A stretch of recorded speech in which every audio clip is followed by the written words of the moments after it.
Hello बच्चों, welcome to my YouTube channel we science and access. और आज बेटा हम लोग स्टडी कर रहे हैं, वन शॉट लेक्चर मैं रिकॉर्ड कर दे रहा हूँ आपके लिए, force and laws of motion का। तो अच्छी तरह से पढ़ें।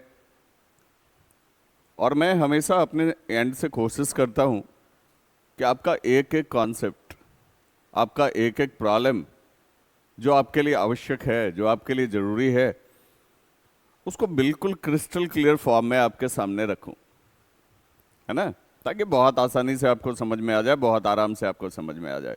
तो चलिए, चूंकि वन शॉट लेक्चर है, बहुत ज़्यादा बात नहीं करेंगे बेटा, लेक्चर स्टार्ट करते हैं। तो हमारा चैप्टर है बेटा फिजिक्स का second chapter, force and laws of motion. ठीक है। तो सबसे पहली बात जो है, फोर्स कहा किसको जाता है। आपने इससे पहले भी 7th 8th क्लास में भी पढ़ा होगा, ठीक है, कि भाई किसी भी टाइप का पुश है, किसी भी टाइप का पुल है, या किसी चीज को उठा के लेके हम चल देते हैं। तो मोस्टली इस दुनिया में जितने भी फोर्स है ना बेटा, वो या तो पुश है या पुल है। जैसे जैसे आप फिजिक्स पढ़ते जाओगे आगे ये बात समझ में आती जाएगी, ठीक है।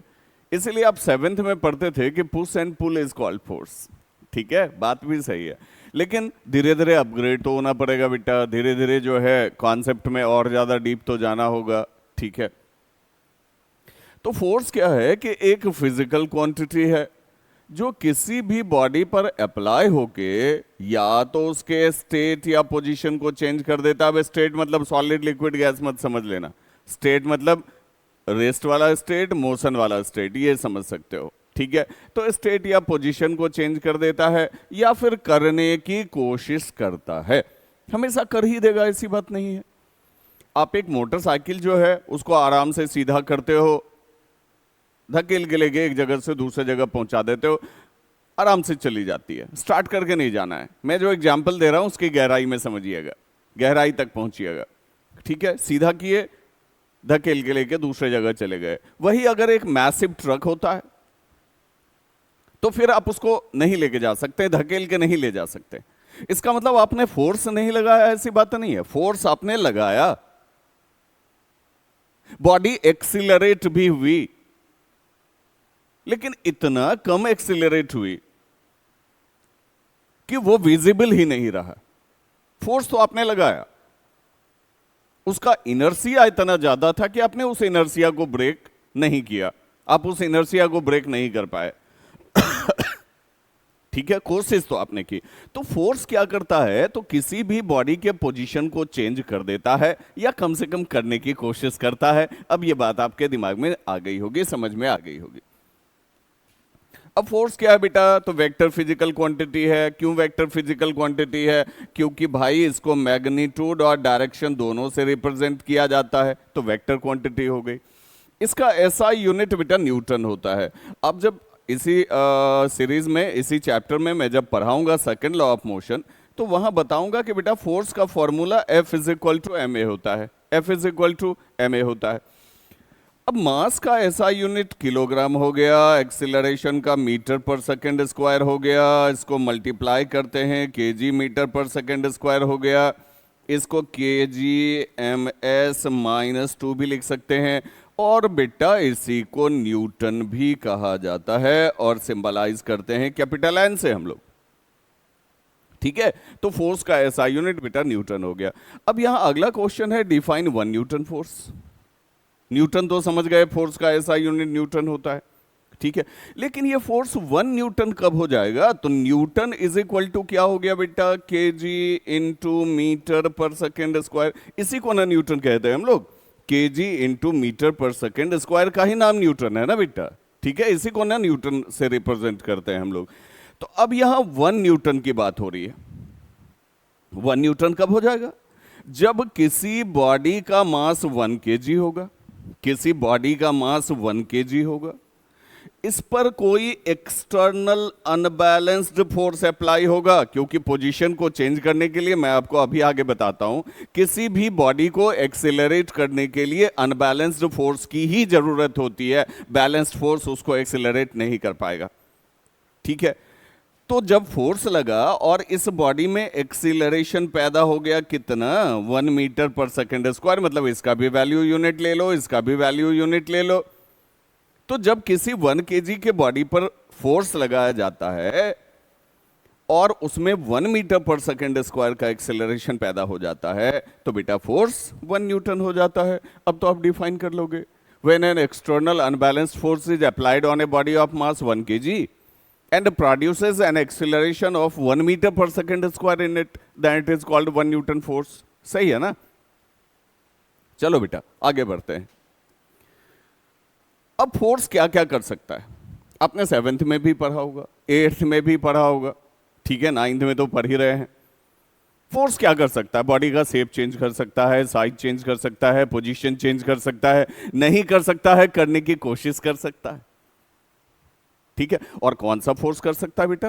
Unbalanced force. मोस्टली जितनी भी एक्टिविटी आप फोर्स के द्वारा इस दुनिया में देखते हो वो अनबैलेंस्ड फोर्स ही कर पाती है, ठीक है। अब जैसे मान लो a force can move a stationary body, कोई बॉडी रेस्ट में है उसको मूव करवा देना है, बाई फोर्स करेगा। कोई मूविंग बॉडी है उसको स्टॉप कर देना है, कौन करेगा? फोर्स करेगा। ये बॉडी के स्पीड को इंक्रीज कर सकता है, ये बॉडी के स्पीड को डिक्रीज कर सकता है, यस।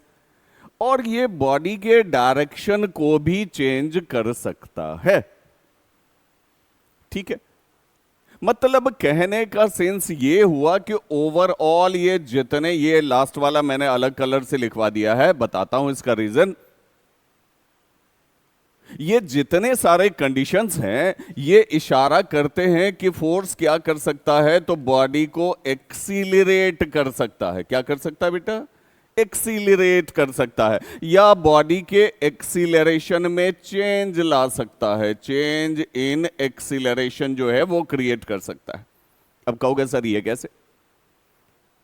और वैसे भी अनबैलेंस्ड फोर्स का काम ही है बॉडी को एक्सेलरेट करना या उसके एक्सेलरेशन को चेंज कर देना।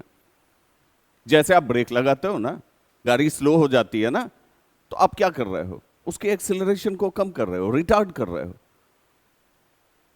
ठीक है, एक्सेलरेशन को डिक्रीज कर रहे हो। और जब एक्सेलरेटर पर पैर रखते हो गाड़ी सूं से निकलती है आगे, मतलब एक्सेलरेशन को आप इंक्रीज कर रहे हो, ठीक है। अब ये मैंने क्यों कहा? ये देखो, ये बॉडी को मूव करवा सकता है,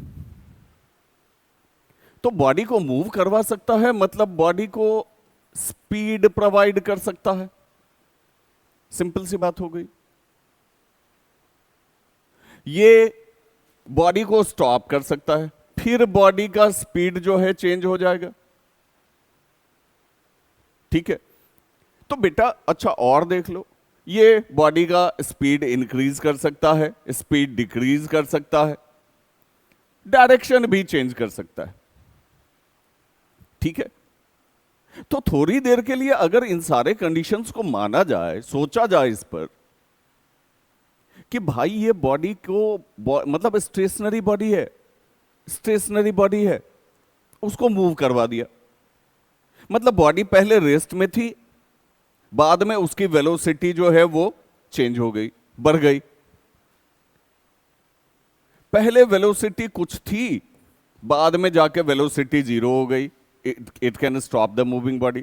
मतलब ये क्या कर सकता है, बार बार आप देख रहे हो कि ये वेलोसिटी को चेंज कर पा रहा है, ठीक है। अब कहोगे सर हर जगह आपने लिखा है स्पीड स्पीड और बात वेलोसिटी की कर रहे हैं। बेटा वेलोसिटी में तो स्पीड होता ही है ना, वेलोसिटी भी एक वेक्टर फिजिकल क्वांटिटी है। इसमें क्या क्या होता है? एक स्पीड होता है, एक डायरेक्शन होता है।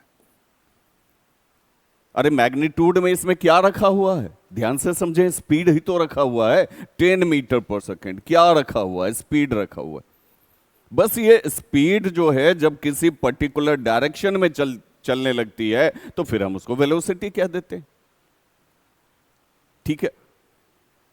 तो यहां बॉडी का जो है वेलोसिटी ही मान लो आप, ठीक है। ये स्टेशनरी बॉडी को मूव करवा दिया, तो भाई पहले रेस्ट में थी, बाद में कुछ ना कुछ वेलोसिटी आ गई उसमें। पहले वेलोसिटी थी, बाद में रेस्ट में आ गया, ठीक है। यहां तो सीधे कह रहा है कि स्पीड को इंक्रीज कर दिया, ठीक है, पहले कुछ थी, बाद में कुछ और हो गया। तो बेटा हर बार जब स्पीड चेंज हो रही है, वेलोसिटी चेंज हो रही है, तो अगर हम ध्यान से देखें तो उसका एक्सीलरेशन चेंज हो रहा है। एक्सीलरेशन का कुछ ना कुछ वैल्यू जनरेट हो रहा है, क्योंकि जब वेलोसिटी चेंज होती है, मान लो जीरो से नॉन जीरो हुआ होगा, कुछ ना कुछ समय तो लगा होगा बेटा। नॉन जीरो से जीरो हुआ होगा, कुछ ना कुछ समय तो लगा होगा बेटा। तो यहां वेलोसिटी चेंज भी हो रही है या स्पीड चेंज भी हो रहा है, साथ ही साथ उसमें जो है टाइम का भी इन्वॉल्वमेंट है। तो ऑब्वियसली यहां फोर्स एक्चुअली कर क्या रहा है, बॉडी के एक्सीलरेशन में चेंज कर रहा है, क्योंकि वेलोसिटी में चेंज कर रहा है, स्पीड में चेंज कर रहा है। जब हम उसको टाइम के साथ कनेक्ट करके देखते हैं ना, तो एक्चुअली वो एक्सीलरेट कर रहा है बॉडी को। भले ही वो उसका एक्सीलरेशन बढ़ा रहा हो, चाहे एक्सीलरेशन घटा रहा हो, उसके एक्सीलरेशन में चेंज कर रहा है। ठीक है, तो मैं इतना आपको इसलिए समझा रहा हूं क्योंकि अनबैलेंस्ड फोर्स बेटा यही करता है, बॉडी को एक्सीलरेट करने का काम करता है या उसके एक्सीलरेशन में चेंज लाने का काम करता है। ठीक है, तो देखने में ये सारी बातें अलग अलग है, देखने में ये सारी बातें अलग अलग है कि चलती हुई बॉडी को रोक दिया, रुकी हुई बॉडी को चला दिया, स्पीड बढ़ा दिया भाई, स्पीड घटा दिया, डायरेक्शन चेंज कर दिया। ठीक है, देखने में अलग अलग बातें हैं, लेकिन सब जगह हर जगह क्या हो रहा है, उसके वेलोसिटी में कुछ ना कुछ चेंज आ रहा है बेटा, और वो टाइम के साथ आ रहा है। मतलब ओवरऑल बॉडी क्या हो रही है, एक्सीलरेट हो रही है। तो फोर्स क्या करता है, अब डिसीजन पे आ जाइए, अब कंक्लूजन पे आ जाइए कि फोर्स करता क्या। ठीक है, एक्सीलरेशन में चेंज करता है। फोर्स क्या करता है, एक्सीलरेशन को चेंज करता है, बॉडी के एक्सीलरेशन को चेंज करता है। डायरेक्ट रिलेशन फोर्स का एक्सीलरेशन से है। भले ही उसको अलग अलग नजरिए से आप देखें, वो अलग बात हो सकती है, लेकिन ओवरऑल जब फिजिक्स के हिसाब से कंक्लूजन पर आएंगे तो आपको एक ही बात पता चलती है कि फोर्स बॉडी के एक्सीलरेशन को चेंज करता है। फोर्स ऐसा फिजिकल क्वांटिटी है जो बॉडी के एक्सीलरेशन को या तो चेंज कर देता है या कम से कम करने की कोशिश करता है। ठीक है, ए force can change the shape of a body. बेटा शेप साइज भी चेंज हो सकता है। ठीक है, तो ये सारी बातें जो हम लोग कर रहे थे, ये अनबैलेंस्ड फोर्स की बात कर रहे थे। आगे पढ़ाता हूं आपको अनबैलेंस्ड फोर्स। फोर्स मतलब फोर्स अगर कोई काम कर रही है तो वो अनबैलेंस्ड फोर्स ही होगी, इसमें कोई डाउट नहीं। सारी बात समझ में आ रही है बेटा, सारी बात समझ में आ रही है? समझ में आ रही है तो कमेंट बॉक्स में लिखें, बिल्कुल लिखें। भले ही ये रिकॉर्डेड लेक्चर है, उससे क्या हो गया, निश्चित ही कमेंट बॉक्स में लिखें बेटा, अच्छी तरह से समझे। ठीक है, बैलेंस्ड फोर्स बस ये कर सकता है, किसी भी बॉडी का ज्यादा से ज्यादा शेप चेंज कर सकता है। अनबैलेंस सब कर सकता है, सारा का सारा काम कर सकता है, ये भी कर सकता है, उसके शेप एंड साइज को भी चेंज कर सकता है। ठीक है, चलिए अब बात करते हैं बैलेंस्ड और अनबैलेंस्ड क्या है, लेकिन उससे पहले एक चीज बात कर लेते हैं, point of application of force. अब ये क्या होता है sir, point of application of force ये क्या है सर? ठीक है, तो बेटा बड़ी सिंपल सी चीज है। आपने किसी ऑब्जेक्ट पर मान लो ये m मास की एक बॉडी है, m मास का एक ऑब्जेक्ट है, इसमें जिस पॉइंट पर आपने, जिस जगह पर आपने फोर्स लगाया वो कहलाता है point of application of force. Simple, the point of a body where a force is acted upon it is called point of application of force. ठीक, सही है। अब दूसरा समझना है, जहां पे फोर्स लगा दिया वो पॉइंट ऑफ एप्लीकेशन हो गया। दूसरा समझना है line of action of force. ये क्या है बेटा, an imaginary line drawn from the point of application of force. बेटा जहां पर फोर्स लगा और बॉडी जिस डायरेक्शन में मूव कर रही है, जहां पर आपने फोर्स लगाया, मान लो ये ऑब्जेक्ट है, यहां पर हमने इस पर फोर्स लगा दिया और बॉडी जिस डायरेक्शन में मूव कर रही है उस डायरेक्शन में हमने इमेजिनरी लाइन ड्राउ कर दिया, यही कहलाता है line of action of force. जिधर एक्शन हो रहा है उधर हमने लाइन खींच दिया, तो ये हो गया line of action of force. An imaginary line drawn from the point of application of force in the direction of force is called line of action of force। ठीक है, तो जहां पे फोर्स लगाया पॉइंट हो गया, जिधर फोर्स अपना काम कर रहा है, बॉडी जिधर जा रही है उस डायरेक्शन में एक इमेजिनरी लाइन पॉइंट से हमने ड्राउ कर दिया, वो हो गया line of application of force. ठीक है, चलो अगला टॉपिक लेते हैं, बैलेंस्ड फोर्स। सही बात। देखो बेटा, इससे पहले आपने contact force non contact force की बात की होगी 7th 8th में। अब कहोगे सर हाँ ये बात तो जानते हैं, फोर्स लगाने के लिए अगर बॉडी को टच करना पड़ता है तो कांटेक्ट हो जाता है, बिना टच किए फोर्स लग जाता है। जैसे ग्रेविटी किसी चीज को अपनी तरफ खींच लेती है तो वो नॉन कांटेक्ट होता है सर। दो मैग्नेट को एक दूसरे के पास रख देते हैं तो वो नॉन कांटेक्ट फोर्स होता है, क्योंकि बिना टच किए फोर्स लगा देता है। ठीक है, तो जैसे फोर्स का अपने कांटेक्ट नॉन कांटेक्ट क्लासिफिकेशन पढ़ा था, ठीक है, उसी तरह फोर्स के यहां दो क्लासिफिकेशंस आपको पढ़ने हैं, एक बैलेंस्ड फोर्स, एक अनबैलेंस्ड फोर्स। रियलिटी में लोग इसको क्लासिफिकेशन तो कह देते हैं, लेकिन ये क्लासिफिकेशन नहीं है बेटा, ये कंडीशन के हिसाब से क्लासिफाई किया गया, कंडीशनली डिसाइडेड है ये। ठीक है, अब कहोगे सर कैसे? तो अगर बैलेंस्ड फोर्स की बात करते हैं ना, तो एफ नेट का वैल्यू 0 हो जाता है। अब कहोगे सर ये एफ नेट क्या होता है? ठीक है, मान लो कि हमने, और अभी इसी बैलेंस्ड फोर्स की बात किए थे हम लोग, कि ये ज्यादा से ज्यादा बॉडी का शेप चेंज कर सकता है। ठीक है, अनबैलेंस तो सब कर सकता है, शेप चेंज हो रहा है तो फिर आप वहां बैलेंस की भी बात कर सकते हैं। आगे मैं आपको एग्जांपल में बताता हूं। देखिए, मान लीजिए एक लड़का, या यहां मान लीजिए रस्सा कसी का खेल चल रहा है, ये इधर खींच रही है टीम, वो टीम उधर खींच रही है, बीच में एक बाउंड्री लाइन होगी। अब कौन खींच पाती है, कौन जीतती है? तो अगर मान लो इधर से भी इस तीनों ने मिलकर 30 न्यूटन का फोर्स लगा दिया, और इधर से भी इस तीनों ने मिलकर 30 न्यूटन का फोर्स लगा दिया, तो बेटा ये ऑब्जेक्ट जो m मास की है, ये मान लो टीम ए के तरफ जाएगी कि टीम बी के पाले में जाके गिरेगी? बताओ। अब कहोगे सर किधर भी नहीं गिरेगी, चूंकि दोनों फोर्स इक्वल एंड अपोजिट है, तो क्या हो जाएगा? 30 newton minus 30 newton is equal to 0 resultant हो जाएगा सर। दोनों फोर्स एक दूसरे से कैंसिल हो जाएगी सर, बॉडी किधर भी नहीं जाएगा, जहां रखा है पॉइंट एक्स पर रखा है तो सर पॉइंट एक्स पर ही रखा रह जाएगा।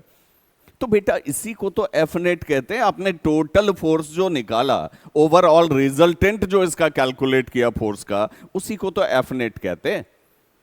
तो अगर बॉडी पर ढेर सारे, मान लो इधर से भी एक फोर्स लगा दें, इधर से भी एक फोर्स लगा दें, इसका भी वैल्यू एक्स न्यूटन, इसका भी वैल्यू एक्स न्यूटन, तो चाहे जितने फोर्स लगा लो, अगर एफ नेट 0 आता है तो बेटा वो बैलेंस्ड फोर्स होता है।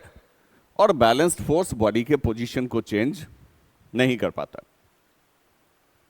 बॉडी अगर रेस्ट में है तो रेस्ट में ही रहेगी, बॉडी अगर मूव कर रही है, मूव ही करती रहेगी, उसके पोजीशन को चेंज करने की कैपेसिटी जो है वो बैलेंस्ड के पास नहीं है, क्योंकि इसका रिजल्टेंट ही 0 हो जाता है। इसके काम का ऐसे समझो ना, ये अगर लगता भी है तो इसका कुछ रिजल्ट नहीं है, ठीक है, तो रिजल्टेंट ही 0 हो जाता है। ठीक है, तब कहोगे सर तब शेप कैसे चेंज कर लेता है? बेटा बलून देखे हो क्या? आगे अगर इमेज होगा तो मैं दिखाता हूं आपको। देखो, इधर से भी हमने 10 न्यूटन का फोर्स लगा दिया बलून पर, इधर से भी हमने 10 न्यूटन का फोर्स लगा दिया बलून पर। तो पहले बलून तो गोल गोल थी, अब पिचक गई, तो शेप तो चेंज कर ही सकता है, यही कर सकता है, और कुछ नहीं कर सकता। अगर बॉडी रेस्ट में है तो रेस्ट में ही रहने देगा। बॉडी अगर यूनिफॉर्म मोशन से ट्रैवल कर रही है, किसी भी पर्टिकुलर स्पीड से बॉडी ट्रैवल कर रही है, अगर इस पर बैलेंस्ड फोर्स लगा दो तो बॉडी ट्रैवल ही करती रहेगी। 10 मीटर पर सेकंड से ट्रैवल कर रही है, आपने इस पर बैलेंस फोर्स लगा भी दिया तो कुछ नहीं करेगा, बॉडी ट्रैवल करती रहेगी, उसको कोई चेंज नहीं कर पाएगा, किसी तरह का कोई चेंज उसमें नहीं आएगा। तो बैलेंस्ड यही कर सकता है बेटा, और इसीलिए इसको बैलेंस्ड कहते हैं, क्योंकि एक तरफ से फोर्स लगता है, काम करने के लिए दूसरी तरफ से उसको बैलेंस कर दिया जाता है, रुको। एक तरफ से फोर्स लगा काम करने के लिए, दूसरी तरफ से उसको बैलेंस कर दिया जाता है, रुको कुछ नहीं कर सकते हो, जैसा है वैसा ही रहने दो। समझ में आ रही है बात? ठीक है। अब वहीं अगर हम अनबैलेंस्ड की बात करें, अच्छा ये तो बैलेंस्ड की ही बात चल रही है। अच्छा देखो, if a number of balance forces act on a stationary body, मैंने बता ही दिया पहले आपको, the body continues to remain in stationary position, rest में है तो रेस्ट में ही रहेगा। Similarly if a number of balance forces act on a body in uniform motion, the body continues to be in its uniform motion, से जा रही है तो जाती रहेगी जाती रहेगी जाती रहेगी।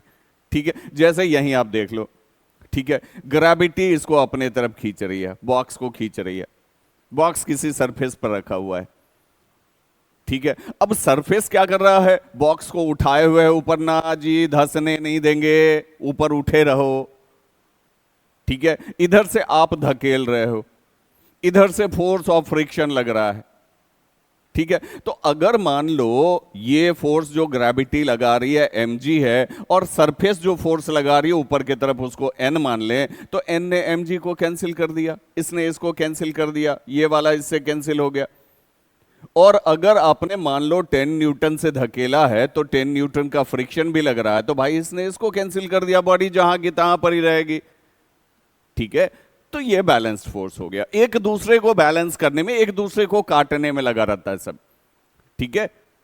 तो अगर काट कूट का खेल चल रहा है ठीक है, तुम इधर से काम करके आओ, ठीक है, तुम खाना बना रहे हो, बना लो, जैसे ही किचन से बाहर निकलोगे हम उस खाने में जो है मिट्टी डाल देंगे, कीचड़ डाल देंगे, कीचड़ डाल देंगे, मिट्टी डाल देंगे, तो हो सकता है झाड़ के भी खा लो, कीचड़ डाल देंगे, कीचड़ गंदा कर देंगे, उसमें पानी डाल देंगे, उसमें नमक डाल देंगे, सब्जी है तो नमक बना रहे हो, नमक नमक डाल देंगे, तुम सब्जी बना रहे हो तो नमक डाल देंगे।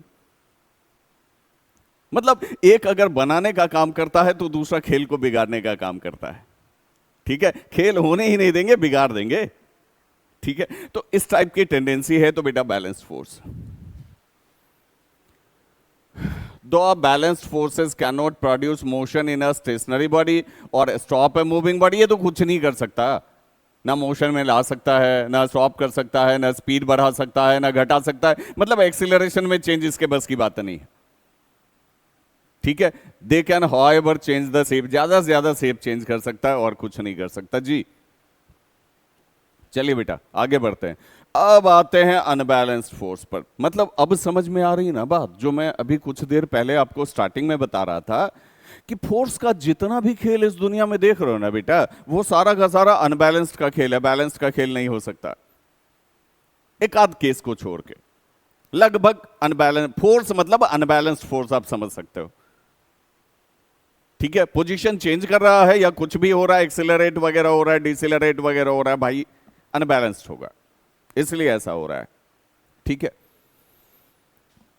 अब अनबैलेंस्ड फोर्स क्या हो गया, तो सिंपल सी बात है, उसी तरह से लिखो कि भाई F net is not equal to 0, ये तो काम करता है ना, ये तो काम करने वाला फोर्स है ना, स्पीड बढ़ा सकता है, स्पीड घटा सकता है, रुके हुए बॉडी को चला सकता है, चलते हुए बॉडी को रोक सकता है, तो ये तो एक्सेलरेट कर सकता है ना बेटा, ठीक है। If an unbalanced force is applied on the object, there will be a change either in its speed or in the direction of motion. कुछ भी कर सकता है, ठीक है। आप साइकिल चलाते हुए जा रहे हो, साइकिल चलाते हुए जा रहे हो, अनबैलेंस फोर्स लगाते हुए जा रहे हो, लगाते हुए जा रहे हो, मन हो गया डायरेक्शन बदल लिया, अरे भाई वहां जो है मोड़ है, हम उधर मोड़, हमको उधर मुड़ना है, तुमको उधर जाना है तो जाओ, तो तुम्हारे एक दोस्त ने इधर मोड़ लिया साइकिल, तुमने उधर मोड़ लिया साइकिल, तो डायरेक्शन भी चेंज कर सकते हो ना बेटा, ठीक है। Thus, to accelerate the motion of an object, an unbalanced force is required. देखो यही मैं बार बार कह रहा था कि अगर मोशन को एक्सेलरेट करना है तो अनबैलेंस्ड फोर्स की ही जरूरत पड़ेगी, and the change in speed or in the direction of motion would continue as long as this unbalanced force is applied. और जब तक ये unbalanced force लगता रहेगा तब तक बॉडी का डायरेक्शन चेंज होता रहेगा, स्पीड चेंज होता रहेगा, स्पीड घटता रहेगा, बढ़ता रहेगा, जितनी बार चाहो डायरेक्शन चेंज कर लो, क्या दिक्कत है। फोर्स लगा के ही तो सारा काम किया जाता है बेटा, ठीक है। तो मेन मामला यहां ये है, मेन मुद्दा यहां ये है कि एक्सिलरेट करना है, फोर्स लगाना ही पड़ेगा। जैसे मान लो ये बॉडी रेस्ट में है, ये बॉडी रेस्ट में है, U इज इक्वल टू 0। अब हमने इस पर एक्सटर्नल अनबैलेंस फोर्स लगा दिया, ठीक है, और इस बॉडी को मूव करवा दिया बेटा, इस बॉडी को यहां से यहां पहुंचा दिया, पोजीशन ए से पोजीशन बी पर पहुंचा दिया। ऑब्वियसली इस पर हमने फोर्स लगाया, इसका वेलोसिटी चेंज हुआ, इसमें टाइम भी लगा होगा, तो सर्टेन है कि एक्सीलरेशन भी पैदा हुआ होगा, ठीक है। तो फोर्स क्या करती है ना बेटा, एक्सीलरेट करती है बॉडी को, ठीक है। अब दूसरा एग्जांपल ले लो, मान लो एक बॉडी है जो चल रही है, ठीक है, सपोज करो 10 मीटर पर सेकेंड के स्पीड से इधर चल रही है, ठीक है। आपने क्या किया, तो आपने इस पर फोर्स लगा दिया, और फोर्स लगा के ए से बी तक जब तक ये बॉडी गई तब तक आपने इसके स्पीड को घटा के 7 मीटर पर सेकेंड कर दिया।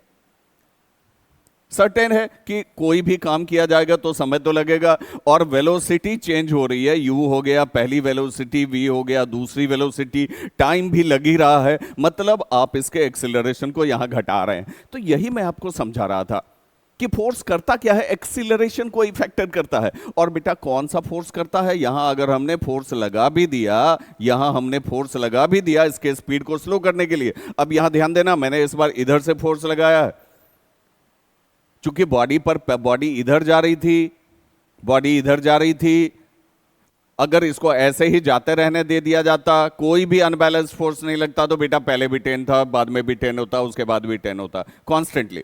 लेकिन हमको इसको जो है रोकना है, हमको इसके स्पीड को कम करना है, तो हमको अपोजिट डायरेक्शन से फोर्स लगाना पड़ेगा। जैसे गाड़ी चल रही है, मैंने मोशन में भी पढ़ाया, ठीक है, जैसे गाड़ी चल रही है, तो अब ब्रेक लगाते हो तो क्या करते हो, आपको तो लगता है कि सिर्फ आप ब्रेक लगा रहे हो। आपकी गाड़ी के डायरेक्शन को अगर पॉजिटिव मान लें, तो ब्रेक जो लगाते हो तो वो फोर्स लगाता है किधर, उसके अपोजिट नेगेटिव डायरेक्शन में लगाता है, उसको रोकने की कोशिश करता है, तब तो गाड़ी रुकती है,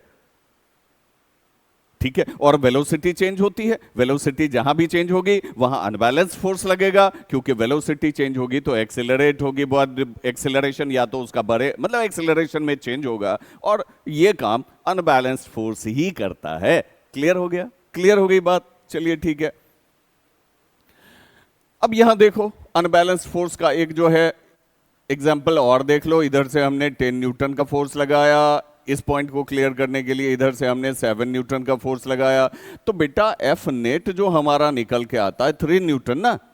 अरे बड़े फोर्स में से छोटे फोर्स को घटा के उसका रिजल्टेंट निकाल दो ना बेटा, ठीक है। चूंकि वेक्टर एडिशन, वेक्टर सब्ट्रैक्शन, ये सारी बातें आपको अगले क्लासेस में पढ़नी है, 11th में पढ़नी है बेटा, ठीक है। तो इसका एफ नेट 0 तो नहीं हुआ ना, रिजल्टेंट 0 तो नहीं हुआ ना बेटा, कुछ ना कुछ तो फोर्स है, ठीक है, कुछ ना कुछ तो फोर्स है। तो सर्टेन बॉडी अपने पोजीशन को चेंज करेगी, बॉडी एक्सेलरेट करेगी, ठीक है। समझ में आ रही है बात, चलो आगे बढ़ते हैं। अब बैलेंस अनबैलेंस तो हमने बढ़िया से बता ही दिया, फटाफट इसका डिफरेंस ले लेते हैं बेटा। देखो बैलेंस फोर्स में क्या होता था, two equal size force acting on the body on the object in the opposite, यही हो रहा था ना। इधर से भी 10 न्यूटन, इधर से भी 10 न्यूटन, इक्वल मैग्नीट्यूड का फोर्स दोनों तरफ से लग रहा था, अपोजिट डायरेक्शन में, एक इधर से एक इधर से, दोनों एक दूसरे को कैंसिल कर दे रहा था। और अनबैलेंस्ड में क्या था, अनबैलेंस्ड में क्या था, अभी हमने तुरंत आपको बताया कि इधर से मान लो 10 न्यूटन लगाते हो, लगता तो अपोजिट ही है, दिखा ही रहे हैं हम आपको, अपोजिट लग रहा है दोनों फोर्स, ठीक है। लेकिन बेटा यहां मैग्नीट्यूड में अंतर है, एक तरफ से 10 न्यूटन है, एक तरफ से 7 न्यूटन है,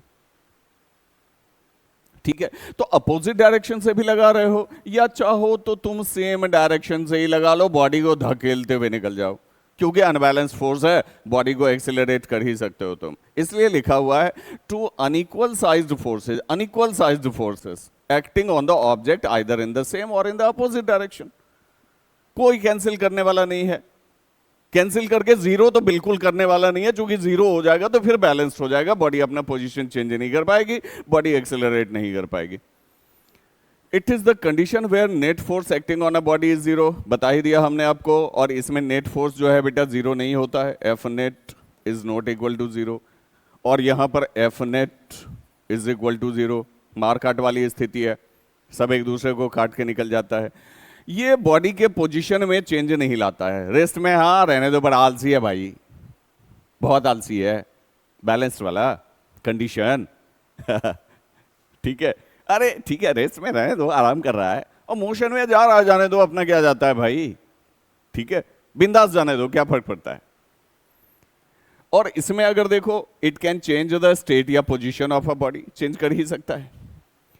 it can't change the acceleration of a body, ये बॉडी के एक्सेलरेशन जब वेलोसिटी को टच नहीं करता, स्पीड को टच नहीं करता, स्टेट को टच नहीं करता, तो बेटा एक्सेलरेशन को क्या टच करेगा ये, लेकिन एक्सेलरेशन में चेंज क्रिएट कर देता है, बढ़ा भी सकता है, घटा भी सकता है, जीरो भी कर सकता है। It can't change the direction of a body, ये तो मैंने पहले ही कहा, बहुत आलसी है, जैसे जा रहा है जाने दो, जाने दो, जाने दो, अपना क्या जाता है, ठीक है। तो बेटा ये बैलेंस्ड है, और ये क्या कर सकता है, ये डायरेक्शन को चेंज भी कर, ये तो सब कुछ कर सकता है, ठीक है, एबल है, सब कुछ कर सकता है। एक क्वेश्चन ले लेते हैं बेटा, N object experiences a net zero external unbalanced force, एक ऑब्जेक्ट पर नेट जीरो, अब क्वेश्चन का जवाब देना आप, कमेंट बॉक्स में लिखना, क्योंकि मैंने एक्सप्लेन कर दिया, आप जवाब दे सकते हो। इस पर net zero acceleration, F net is equal to zero लग रहा है। An object experiences a net zero external unbalanced force, is it possible for the object to be travelling with non zero velocity, non zero मतलब constant. मैंने NCERT के question का solution जो दिया हुआ है उसमें भी मैंने बताया हुआ है आपको, ठीक है। क्या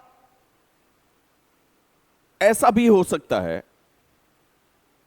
कि नेट जीरो अनबैलेंस फोर्स लग रहा हो, एक्सटर्नल अनबैलेंस फोर्स कुछ भी नहीं लग रहा हो, लग ही नहीं रहा हो, F net zero, unbalance force body पर काम ही नहीं कर रही है, is it possible for the object to be travelling with non zero velocity, क्या ये ऑब्जेक्ट कांस्टेंट वेलोसिटी से ट्रैवल करते हुए जा सकती है अगर इसको डिस्टर्ब ना किया जाए, इस पर एक्सटर्नल जो है, और कंडीशन ये है कि ऑब्जेक्ट पहले से मोशन में है, मान लो ऑब्जेक्ट पहले से मोशन में है, क्या ये कांस्टेंट वेलोसिटी से आगे ट्रैवल करती हुई जा सकती है?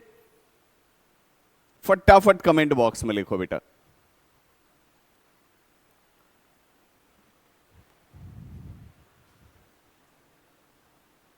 बिल्कुल जा सकती है। If yes, state the conditions that must be placed on the magnitude and direction of the velocity. If no, provide a reason. No का तो बात ही नहीं है, बॉडी अगर पहले से हमने मोशन में मान लिया है, ठीक है, तो फिर बॉडी जो है वो तो जाती ही रहेगी, इसलिए आंसर देख रहे हो यस लिखा हुआ है। Even when an object experiences a net zero external unbalanced force, it is possible that the object is travelling with a non zero velocity, travel कर सकती है, जा सकती है। This is possible only when the object has been moving with a constant velocity in a particular direction. मैंने पहले कहा कि बॉडी constant velocity से मूव कर रही है किसी डायरेक्शन में, then there is no net unbalanced force applied on the body. The object will keep moving with a non-zero velocity. To change the state of motion, a net non-zero external unbalanced force must. अगर हमको इसका position change करना है, ठीक है, अगर हमको इसका पोजीशन चेंज करना है, इसकी वेलोसिटी चेंज करनी है, इसका एक्सीलरेशन चेंज करना है, तो भैया इस पर F net is not equal to zero लगाना होगा, तभी चेंज होगा। नहीं तो जा सकती है, बॉडी जा रही है, जाने दो, अभी मैंने तुरंत बताया आपको, तो समझ में आ गई बात बेटा। आपने भी वही जवाब लिखा होगा जो मैंने बताया कि सर जा सकती है। चलो अगले पॉइंट में आते हैं। बहुत इंपॉर्टेंट टर्म है बेटा, इनर्शिया, बहुत इंपॉर्टेंट टर्म है इनर्शिया, ठीक है। इनर्शिया क्या है? तो जो बॉडी जिस पोजीशन में है, अब बॉडी का नेचर आप स्टडी करो, बैलेंस्ड अनबैलेंस्ड टॉपिक आपका क्लियर हो गया। अब बॉडी का नेचर स्टडी करो आप। बॉडी नहीं चाहती है कि हम पर कोई भी अनबैलेंस्ड फोर्स लगे, कोई इंटरप्शन नहीं चाहती है, हम जैसे हैं रहने दो ना यार, ठीक है। किसी भी ऑब्जेक्ट की यही प्रॉपर्टी जो है वो उसकी इनर्शिया कहलाती है, ठीक है। मतलब जो बॉडी जिस पोजीशन में है अपने किसी भी तरह के चेंज को रेसिस्ट करती है, कि ना भाई रहने दो, हम जहां जहां है ठीक है। The property of a body due to which it resist a change in its state of rest or uniform motion. ठीक है, बॉडी या तो रेस्ट में हो सकती है या यूनिफॉर्म मोशन में हो सकती है। अगर उस पर अनबैलेंस्ड फोर्स ना लग रहा हो तो बॉडी जिस पोजीशन में है, ठीक है, उसी को कंटिन्यू करना चाहती है। तो उसकी ये प्रॉपर्टी बेटा इनर्शिया कहलाती है। कई सारे क्वेश्चंस हैं एनसीईआरटी में भी, एग्जाम्पलर में भी। ठीक है, तो मैंने एनसीईआरटी का भी जो है क्वेश्चन सॉल्यूशन, चूंकि बहुत सारे बच्चों के रिक्वेस्ट आ रहे थे, बहुत सारे बच्चों के जो है चैनल पर मैसेज आ रहे थे कि सर परीक्षा आ गई, अगर आपको समय मिले तो लेक्चर रिकॉर्ड कर दीजिए सर, एनसीईआरटी क्वेश्चन जो है उसका सॉल्यूशन सर रिकॉर्ड करके दे दीजिए, एग्जाम्पलर का सॉल्यूशन रिकॉर्ड करके दे दीजिए। ठीक है, तो एनसीईआरटी जो है वो भी हमने रिकॉर्ड करके अपलोड करवा दिया, एग्जाम्पलर भी शायद आज या कल जो है वो अपलोड हो जाएगा, फिर ये लेक्चर भी अपलोड हो जाएगा। ठीक है, तो आप अच्छी तरह से पढ़ो। जब भी हमको समय मिलता है तो हम हमेशा कोशिश करते हैं आपके लिए कुछ ना कुछ अच्छा कर देने की। ठीक है, inertia of a body is directly, अच्छा ये बात तो अलग है। इनर्सिया पहले समझ में आएगी नहीं आई, इनर्सिया समझ में आएगी नहीं आएगी, क्योंकि बहुत सारे क्वेश्चन है पेपर में आने वाले हैं बेटा। जो बॉडी रेस्ट में है, रेस्ट में रहना चाहती है, जो मोशन में है, यूनिफॉर्म वाला, यूनिफॉर्म वाला, क्योंकि बॉडी अपने से यूनिफॉर्म मोशन में रह सकती है, बैलेंस्ड कंडीशन में यूनिफॉर्म मोशन में रह सकती है। अनबैलेंस करने के लिए, एक्सेलरेट करने के लिए आपको अनबैलेंस फोर्स लगाना होगा। ठीक है, इस बात को बिल्कुल अपने दिमाग में रख लो बेटा।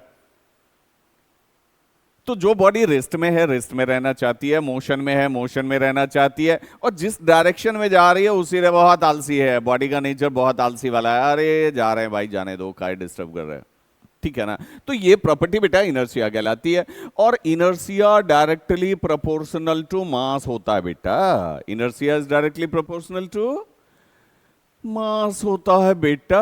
अगर मान लो कि आपके सामने एक छोटा सा पत्थर दे दिया जाए एम मास का, स्मॉल स्टोन, और आपको कहा जाए कि इसका पोजीशन चेंज कर दो, बहुत आसान है सर, बहुत आसान है सर, इसका पोजीशन हम चेंज कर देंगे, तो ये रेसिस्ट नहीं ना कर पाई बेटा, बहुत कम रेसिस्ट किया इसने। तुमने इसके पोजीशन को इमीडिएट ए से उठा के बी पर कर दिया, करना तो चाहती थी लेकिन तुमने ज्यादा फोर्स लगा दिया, तो भाई जो है खिसका दिया तुमने। अब यहां मान लो एक मैसिव ट्रक है बेटा, एक बहुत बड़ा ट्रक है। ठीक है, आप कहोगे ट्रक तो बड़ा ही होता है, सही बात है, लेकिन ट्रक के भी साइजेस अलग अलग होते हैं। मान लो 10 चक्के वाला ट्रक है, ठीक है, 12 चक्के वाला, 14 चक्के वाला ट्रक है, बड़ा सा है, बड़ा सा है, कहने का ये सेंस। ठीक है, क्या इसको भी अकेले अकेले धकेल के पहुंचा दोगे तुम ए से बी तक? यहां मैं पोजीशन बी लिख देता हूं, धकेल दोगे क्या? नहीं। कहोगे क्यों सर? क्योंकि इसका मास बहुत ज्यादा है, ये रेसिस्ट ज्यादा कर रही है, मास के कारण ये रेसिस्ट ज्यादा कर रही है, तुम इसको हिला नहीं सकते, अकेले धकेल के बी पर नहीं पहुंचा सकते। तो यही लिखा हुआ ना, अगर मास ज्यादा, inertia of a body is directly proportional to mass. Inertia की अगर बात करें तो डायरेक्टली प्रोपोर्शनल टू मास है। अगर आई से इनर्शिया को रिप्रेजेंट करें तो डायरेक्टली प्रोपोर्शनल टू मास है। मास कम है, इनर्शिया भी कम है, मतलब रेसिस्ट करने की कैपेसिटी कम है। उठा के रख दो भाई, वो ठीक है, उठा के रख दिया, चलो हम कुछ नहीं कर सकते, तुम्हारा कुछ नहीं बिगाड़ सकते। ये ट्रक तो बिगाड़ लेगा ना तुम्हारा, ये तो पोजीशन चेंज ही नहीं करेगा अपना। ठीक है, तुमसे नहीं हो पाएगा। समझ में आ रही बात? इसलिए इनर्शिया बॉडी की मास पे, बॉडी के मास पे डिपेंड करता है। मास कम है, रेसिस्ट करने की कैपेसिटी कम है, और मास ज्यादा है तो रेसिस्ट करने की कैपेसिटी बेटा ज्यादा है। ठीक है, और रेसिस्ट करने की कैपेसिटी को ही इनर्शिया कहते हैं। जो जैसा है वैसा ही रहना चाहता है अपने पोजीशन में, तुम चेंज करने जाओ तो वो रेसिस्ट करता है, या कम से कम करने की कोशिश करता है। 3 टाइप का इनर्शिया है, मैंने बता ही दिया आपको। एक inertia of rest, body rest में है, रेस्ट में ही रहना चाहती है। Inertia of motion, body uniform motion में है, यूनिफॉर्म मोशन में जाते रहना चाहती है। इनर्शिया ऑफ डायरेक्शन, जो जिस डायरेक्शन में जा रही है उसी डायरेक्शन में जाते रहना चाहती है। इसके ढेर सारे एग्जाम्पल्स हैं, हम लोग एग्जाम्पल्स के थ्रू इसको समझेंगे। ठीक है, अब इनर्शिया में बहुत बड़ा रोल है गैलीलियो साहब का। ठीक है, गैलीलियो साहब से पहले भी और भी साइंटिस्ट का जो है अलग अलग एक्सप्लेनेशन आया था फोर्स के लिए, ठीक है। किसी ने कहा था कि बॉडी को मोशन में रखने के लिए या बॉडी को अपने पोजीशन में कंटिन्यू रखने के लिए फोर्स लगाने की जरूरत होती है, मतलब अलग अलग टाइप की बातें आई थी। लेकिन गैलीलियो ने काफी हद तक जो है इनर्शिया को एक्सप्लेन कर दिया था। गैलीलियो ने अपने कॉन्सेप्ट में कहा, गैलीलियो गैलीलीज, इनका पूरा नाम गैलीलियो गैलीली था बेटा, contribution to the concept of inertia was that he formulated the principle. अब यहां से देखना उन्होंने क्या कहा, that an object in motion will remain in motion at a constant velocity unless acted upon by a net external force.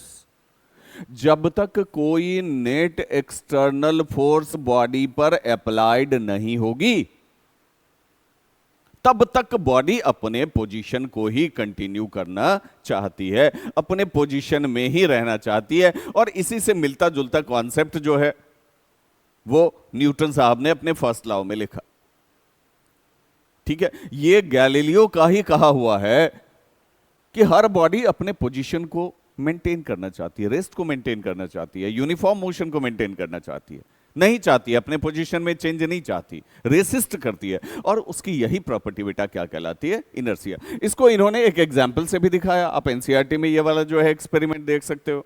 दो slanting surface ले लो, ये वाला, ये वाला, ठीक है। अब किसी पर्टिकुलर हाइट से आप बॉल को गिराओ, ठीक है। मान लो ये फ्रिक्शनलेस सरफेस है, कोई फ्रिक्शन नहीं है यहां, तो बॉडी यहां से आएगी, ऐसे आएगी, ऐसे आएगी, ऐसे आएगी, ऐसे आएगी, फिर जो है फिर इस पर चढ़ेगी, ठीक है। तो आप क्या देखोगे, आप देखोगे बॉडी यहां पहुंच गई, बॉल यहां पहुंच गई, मतलब जिस हाइट से चली थी उसी हाइट पर बेटा ये पहुंच गई, ठीक है। अब आप क्या करो, तो बॉडी अपना इनर्शिया मेंटेन किया ना, जिस हाइट से चला था उसी पोजीशन पे फिर पहुंच भी तो गया, ठीक है। अब आप क्या करो, थोड़ा सा ये वाला और स्लैंटिंग कर दो और डाउन कर दो इस साइड वाला, और यहीं से गिराओ, फिर भी देखोगे चलते चलते मरते पछड़ते वहीं पर पहुंच गई। और डाउन करो, फिर भी ये और दूरी चलना पड़ेगा, डिस्टेंस बढ़ता जाएगा लेकिन हाइट मेंटेन करेगा। और डाउन करो, फिर भी उसी हाइट पे बॉडी चली आएगी, ठीक है। जैसे तैसे मरते पछड़ते इनर्शिया को मेंटेन करने के लिए, अपने पोजीशन को मेंटेन करने के लिए, अपने हाइट को मेंटेन करने के लिए पहुंच जाएगी, ठीक है। अब आप और ज्यादा बदमाशी कर लो, थोड़ा सा और ज्यादा बदमाशी कर लो, इसको साफ सीधा कर दो, बिल्कुल सीधा कर दो। तो अगर ये फ्रिक्शनलेस सरफेस है ना बेटा, तो बॉल यहां से गिराते हो तो ये बॉल इनफिनाइट तक चलती जाएगी, इनफिनाइट तक चलती जाएगी, क्योंकि अपना हाइट खोजेगी, अपना इनर्शिया खोजेगी, अपना पोजीशन खोजेगी, ठीक है। तो इस एक्सपेरिमेंट से गैलीलियो साहब ने इनर्शिया को एक्सप्लेन कर दिया कि बॉडी अपने पोजीशन को मेंटेन करना चाहती है, जैसी है वैसी ही रहना चाहती है, चेंज नहीं चाहती, ठीक है। तो एक्सपेरिमेंट भी हमने समझा दिया, इनर्शिया भी हमने समझा दिया। अब चलिए एग्जांपल्स में चलते हैं। ये तो उसी का एक्सपेरिमेंट का स्टेप्स लिखा हुआ है, एनसीईआरटी में भी है, पढ़ लेना बेटा उसको, अब समझ में आ जाएगा बढ़िया से। पहले इनर्शिया ऑफ रेस्ट की बात करते हैं। मान लो एक कार जो है वो सडनली स्टार्ट होती है, luggage on the roof tends to remain in its state of rest due to inertia, this can cause the luggage to fall. अब एक बात बताओ, ये यहां पर जो है एक कार है, एक टैक्सी है मान लो, इस पर कुछ सामान लदा हुआ है, तो आप देख रहे हो इसको रस्सी से बांधा गया है, रस्सी से बांधा गया है, टाई किया गया है, इसको चारों तरफ से टाई किया गया है। अगर टाई ना करे तो अभी टैक्सी भी रेस्ट में है, सामान भी रेस्ट में है। टैक्सी एकाएक चलेगी तो टैक्सी तो अपना इनर्शिया चेंज कर लेगी, अनबैलेंस फोर्स लगा, इनर्शिया ब्रेक हो गया, अपना इनर्शिया चेंज कर लेगी। इस सामान उतनी जल्दी अपना इनर्शिया चेंज नहीं कर पाएगा बेटा, ये सामान धीरे धीरे पीछे गिरता जाएगा। टैक्सी आगे बढ़ेगी, टैक्सी आगे बढ़ेगी, ये टैक्सी है, ये सामान है, टैक्सी आगे बढ़ गई, सामान वहीं रह गया, तो बेटा सामान तो नीचे गिरेगा, ठीक है।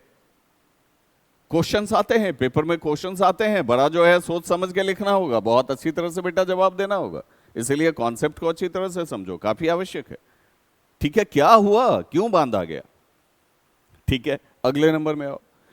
अब ये तो एनसीईआरटी में भी मैंने बताया है कि ट्री में बहुत सारे फल लगे हुए हैं या लीव्स लगे हुए हैं, अपने ट्री के किसी ब्रांच को हिला दिया, तो बेटा पहले ट्री भी, ब्रांच भी रेस्ट में, थोड़ा सा और ज्यादा ये थिक कर देता हूं, हाँ, ब्रांच भी रेस्ट में, लीफ भी रेस्ट में, दोनों को इनर्शिया ऑफ रेस्ट में है।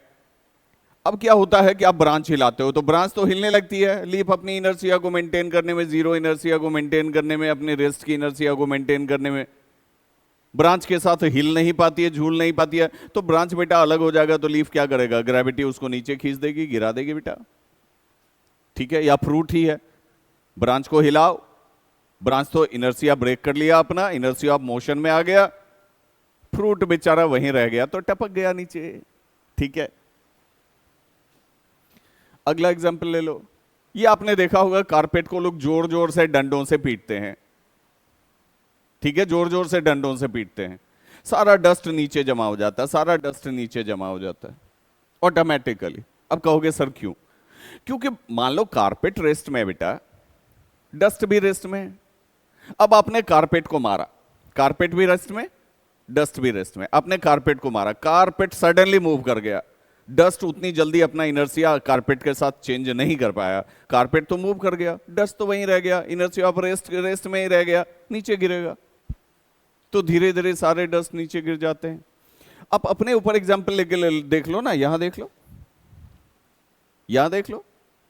ठीक है, an experience is encountered when we are standing in a bus and the bus begins to move suddenly. आप खड़े हो और बस एकाएक चल पड़ती है, आप खड़े हो, बस एकाएक चल पड़ती है, आप धड़फड़ा जाते हो या धड़फड़ा के गिर जाते हो।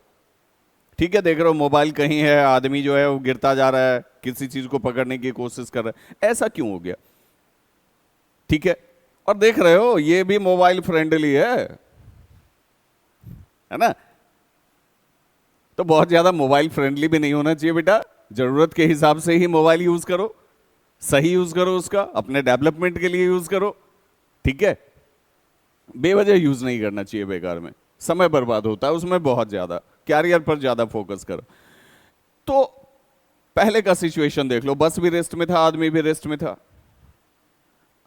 बस भी रेस्ट में है, आदमी भी रेस्ट में, बस तो एकाएक चल पड़ी, आदमी उतनी जल्दी अपना इनर्शिया नहीं चेंज कर पाया, तो बस तो आगे चली गई, आदमी धड़ाम से गिर गया, बस आगे खिंच गई, आदमी वहीं रह गया, रेस्ट का रेस्ट में ही रह गया, इसलिए पीछे गिर गया।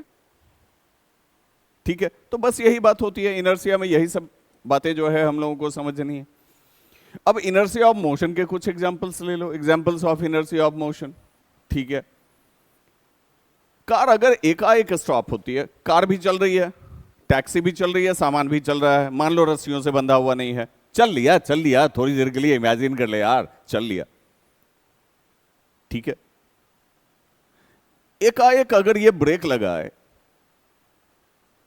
कार भी मोशन में, सामान भी मोशन में, एकाएक ब्रेक लगा दे, तो भाई कार तो रेस्ट में आ जाएगी, सामान आगे बढ़ जाएगा, सामान आगे से गिर जाएगा।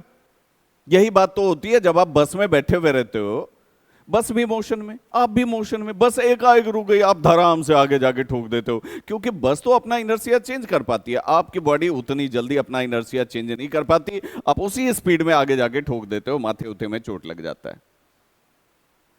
ठीक है, या पैर अगर डायरेक्ट आपका बस के कांटेक्ट में है, तो पैर वाला पार्ट जो है वो बस के साथ ही इनर्शिया बदलता है, ऊपर वाले पार्ट में परेशानी होती है, जल्दी अपना इनर्शिया चेंज नहीं कर पाता, इसीलिए कभी पीछे झुक गए, कभी आगे ठोक दिए। ठीक है, इस टाइप की बातें होती रहती बेटा। ठीक है, a passenger in a moving train tosses a coin which falls behind him. अब देखो, कॉइन टॉस किया, ट्रेन में पैसेंजर है, मान लो खड़ा है, कॉइन उछाल दिया, अब वो कॉइन उसके पीछे जाके गिरता है, बताओ क्यों? कमेंट में लिखो, फटाफट लिखो, ऐसा क्यों हो गया?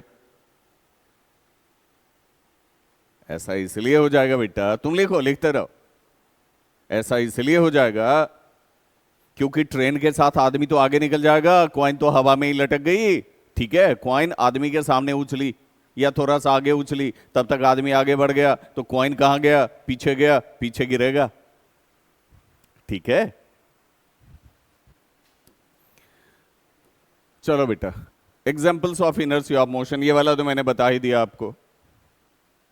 ठीक है, बस अगर चल रही है, एकाएक बस ने ब्रेक मारा, है ना, बस चल रही है, आदमी भी उसके साथ चल ही रहा है ना, चल ही रहा है ना, बस भी चल रही है, आदमी भी चल रहा है, बस एकाएक ब्रेक मार गई, ठीक है, आदमी तो चलता ही रह गया, आदमी का ऊपर वाला हिस्सा, कमर से ऊपर वाला हिस्सा मोशन में ही रह गया, धड़ाम से आगे आगे ठोकते हो। ठीक है, अब इनर्शिया ऑफ डायरेक्शन का भी एग्जांपल ले लो। ठीक है, अगर कोई कार जो है वो साफ टर्न लेती है, तो आप तो कार के साथ जा रहे हो ना, आप तो कार के साथ जा रहे हो ना, एकदम आराम से, आहा बहुत रिलैक्स होके, अरे बड़ा मजा आ रहा है भाई। या बस में, बस ने एकाएक टर्न लिया, तो बस तो टर्न ले लेती है, आप टर्न नहीं ले पाते हो उतनी जल्दी, आप क्या होता है, झुक जाते हो। बस एकाएक इधर चली गई, एकाएक बस ने मोड़ ले लिया, आप इधर झुक जाते हो, आपका डायरेक्शन चेंज हो जाता है। होता है कि नहीं होता है?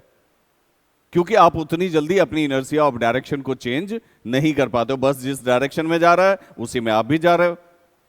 बस अगर लेफ्ट मुड़ेगी तो आप राइट झुक जाते हो, बस अगर राइट मुड़ेगी तो आप लेफ्ट झुक जाते हो, क्योंकि उतनी जल्दी आप इनर्शिया को चेंज नहीं कर पाते हो, डायरेक्शन को चेंज नहीं कर पाते हो, लद जाते हो। ठीक है, ये देख लो, मड गार्ड क्यों दिया जाता है? ये जो मड गार्ड है ये क्यों दिया जाता है? आप मड गार्ड खोलवा दो, कितने आदमी से झगड़ा हो जाएगा, हो सकता है आपकी पिटाई कर दे कोई, क्योंकि ये अगर चल रहा है ना तो इसके साथ डस्ट भी तो उड़ती है टेंजेंशियली, वो डस्ट जाके किसी को लगेगी। ठीक है, अरे सर्कुलर उड़ रहा है ना बेटा, सर्कुलर उड़ रहा है ना, तो कैसे उड़ेगा? किसी पर्टिकुलर डायरेक्शन में ही ना उड़ेगा, टेंजेंट के डायरेक्शन में ही ना उड़ेगा। इसीलिए ये भी इनर्शिया ऑफ डायरेक्शन का एग्जांपल है। ये इतना ज्यादा डस्ट पीछे की तरफ फेंकेगा टेंजेंशियली, उठा उठा के धराम धराम, अब जिसको पड़ेगा वो तो आपको जो है सुनाएगा ही ना।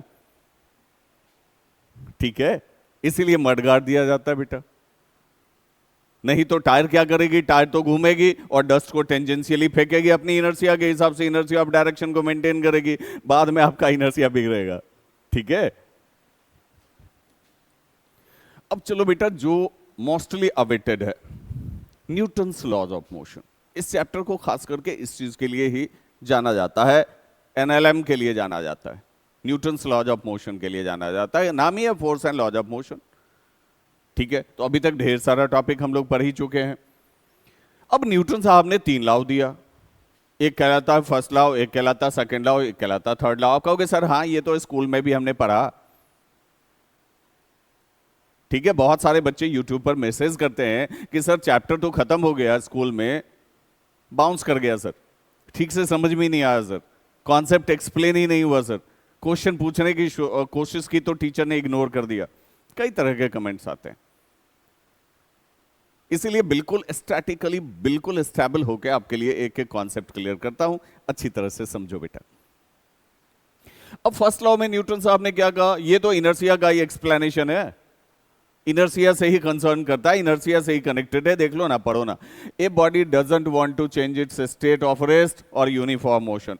स्वाभाविक है, बॉडी इनर्शिया को मेंटेन करना चाहती है, ना पोजीशन ऑफ रेस्ट चेंज करना चाहती है, ना position of uniform motion change, एकदम बैलेंस्ड वे में। बड़ा मजा आ रहा है भाई, जाने दो जाने दो जाने दो।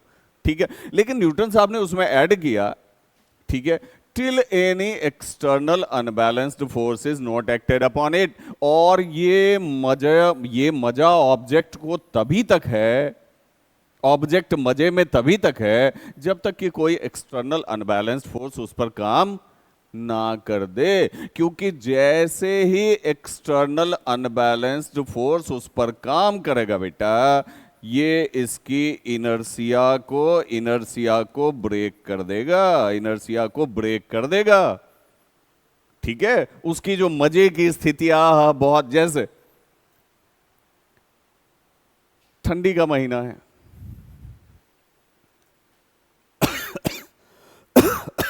रजाई में हो,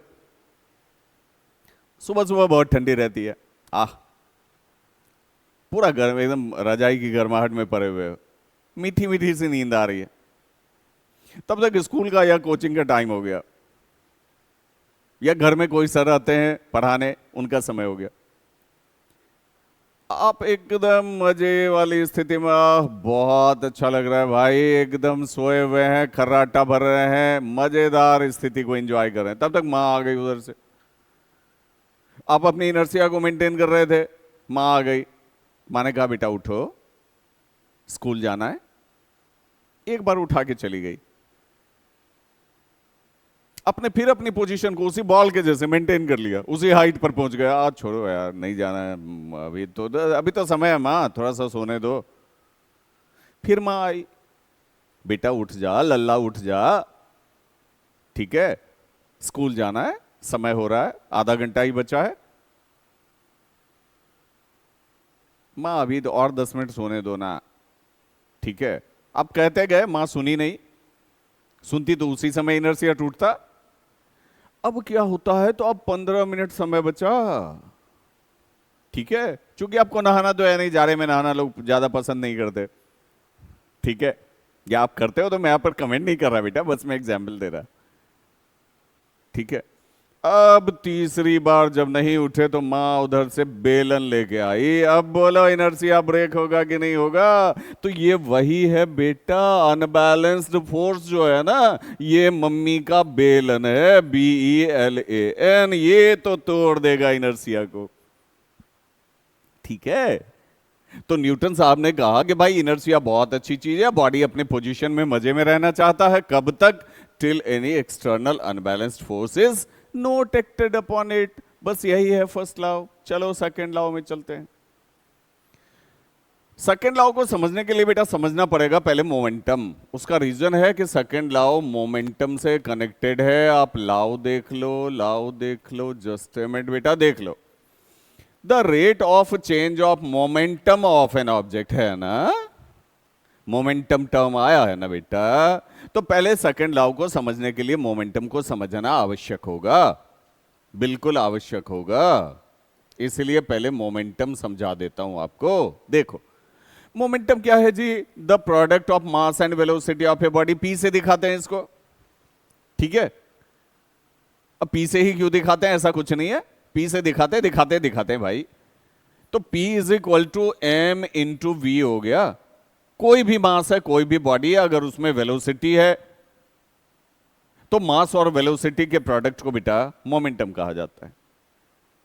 कोई भी मूविंग बॉडी है, अगर उसमें मास है, वेलोसिटी है, तो मोमेंटम होगा ही। इसलिए कहते हैं momentum is the quantity of motion in a body. कोई बॉडी मूव कर रही है, ठीक है, आप उसके मास और वेलोसिटी का प्रोडक्ट कर लो, मोमेंटम निकल जाएगा। ये भी एक वेक्टर फिजिकल क्वांटिटी है, क्योंकि इसको भी बेटा मैग्नीट्यूड, आप कहोगे सर कितनी बार लिखोगे, पता है, मैग्नीट्यूड भी है, डायरेक्शन भी है, दोनों से फिजिक्स में ये रिप्रेजेंट किया जाता है, इसलिए इसको वेक्टर कंसीडर किया जाता है। और एसआई यूनिट हो गया केजी मीटर पर सेकंड, आप भी निकाल सकते हो, इजी है। P is equal to M into V हो गया, मास का किलोग्राम हो गया, वेलोसिटी का मीटर पर सेकंड हो गया, तो यूनिट हो गया केजी मीटर पर सेकंड, ठीक है बेटा। तो मोमेंटम को ऐसे भी लिख सकते हो, the quantity of motion in a body, quantity of motion in a body, या the product of mass and velocity of a body, ठीक है, आराम से लिख सकते हो, कोई दिक्कत नहीं है। The momentum of a body can be increased और decreased by changing the mass of a body, velocity of a body, और बोथ। सही लिखा है। अब मोमेंटम को आप P से दिखा तो P is equal to M into B. अगर मास बढ़ा दिया जाए मोमेंटम बढ़ेगा, और मास घटा दिया जाए मोमेंटम घटेगा, या फिर मास को कांस्टेंट रहने दो, वेलोसिटी बढ़ा दो, मोमेंटम बढ़ेगा, वेलोसिटी घटा दो, मोमेंटम घटेगा, ठीक है। या फिर दोनों को चेंज कर दो, मास को भी बढ़ा दो, वेलोसिटी को भी बढ़ा दो। P is equal to M into V, मैंने मास भी बढ़ा दिया, वेलोसिटी भी बढ़ा दिया, बेटा मोमेंटम बढ़ गया। जैसे मान लो ये कार जा रही है 10 मीटर पर सेकंड से, ये ट्रक भी जा रही है 10 मीटर पर सेकंड से, बोलो किसका मोमेंटम ज्यादा होगा? बोलो किसका मोमेंटम ज्यादा होगा? आप कहोगे सर कार से ज्यादा मास है ना ट्रक का मोमेंटम ज्यादा होगा। मान लो इसका मास है सपोज करो जो है 1000, थोड़ी देर के लिए मान लो 1000 केजी, और इसका मास है बेटा 7000 केजी। अब बताओ ये तो 70,000 केजी मीटर पर सेकंड हो जाएगा, ये 10,000 केजी मीटर पर सेकंड होगा, 7 गुना ज्यादा है। ठीक है,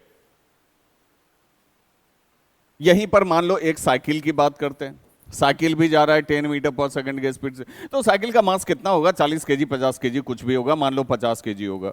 ये भी जा रहा है 10 मीटर पर सेकंड के स्पीड से, तो ये हो गया 500 केजी मीटर पर सेकंड। अब यहां एक बात मैं बिल्कुल क्लियर कर देना चाहता हूं बेटा, कि स्पीड तो तीनों की बराबर है। स्पीड तो तीनों की बराबर है। अगर तीनों से टक्कर लग जाए, एक्सीडेंट हो जाए, समझ रहे हो? समझ में आ रही बात? इससे टक्कर लग गया तो कुछ नहीं होगा, इससे टक्कर लग गया तो शायद बच सकते हैं, इससे टक्कर लग गया तो ये तो जान ही ले लेगा, काफी हद तक डैमेज कर देगा, जान ना भी ले तो काफी हद तक डैमेज कर देगा।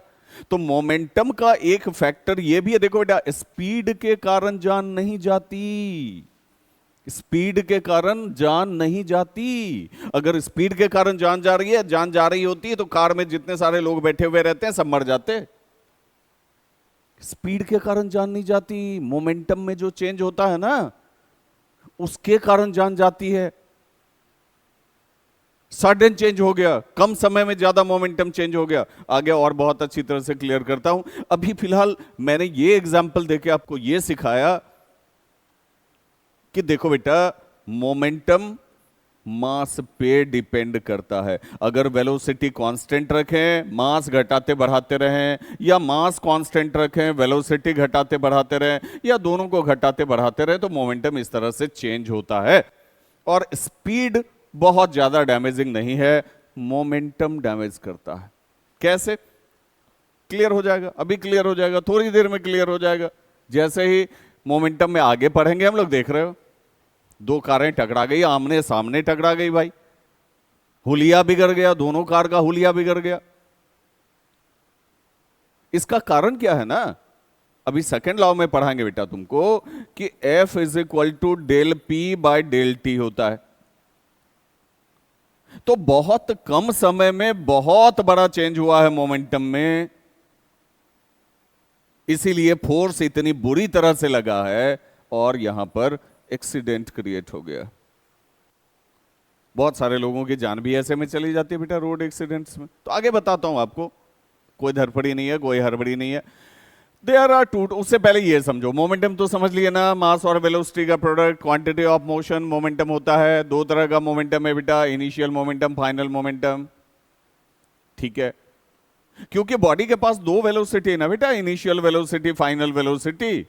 बॉडी का मास हमने m रख लिया, अगर वो इनिशियल वेलोसिटी से जा रही है तो P I is equal to M into U, अगर फाइनल वेलोसिटी रीच कर गई है तो P F is equal to M into V. बात समझ रहे हो ना? मास को जब इनिशियल वेलोसिटी से मल्टीप्लाई करते हो तो इनिशियल मोमेंटम मिलता है, मास को जब फाइनल वेलोसिटी से मल्टीप्लाई करते हो बेटा तो फाइनल मोमेंटम मिलता है। Various road accidents are caused due to change in momentum of the colliding bodies in less time. अब टाइम के साथ तो एसोसिएट करेंगे इसको सेकंड लॉ में बेटा, इसलिए अभी इस पर बात नहीं कर रहे हैं, यहां आएंगे, फिर से आएंगे यहां इस इमेज में, इस डायग्राम में फिर से आएंगे। An object of mass 100 kg is accelerated uniformly from a velocity of 5 meter per second to 8 meter per second in 6 seconds. Calculate initial and final momentum. आप बना दोगे ना बेटा? गिवन में आपको दिया हुआ है m is equal to 100 kg, इसका इनिशियल आपको दे दिया है 5 मीटर पर सेकेंड, फाइनल दे दिया है 8 मीटर पर सेकेंड। कह रहा है भाई पी आई निकालो तो m इंटू यू कर देना बेटा, पी एफ निकालो तो m इंटू वी कर देना।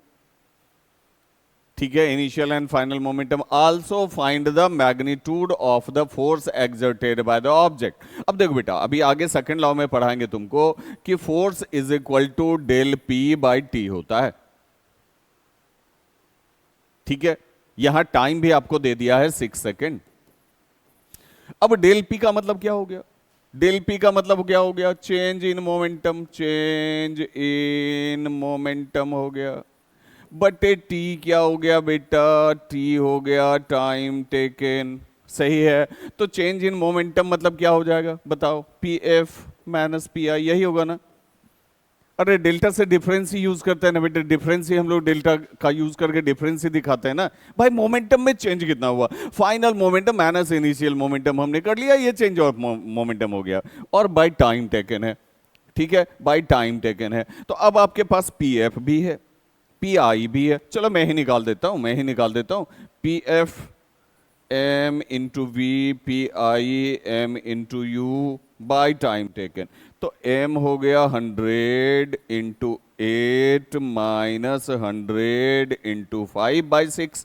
अब इसको सॉल्व कर लेना, ठीक है? तो इतना न्यूटन आ जाएगा बेटा, ठीक है?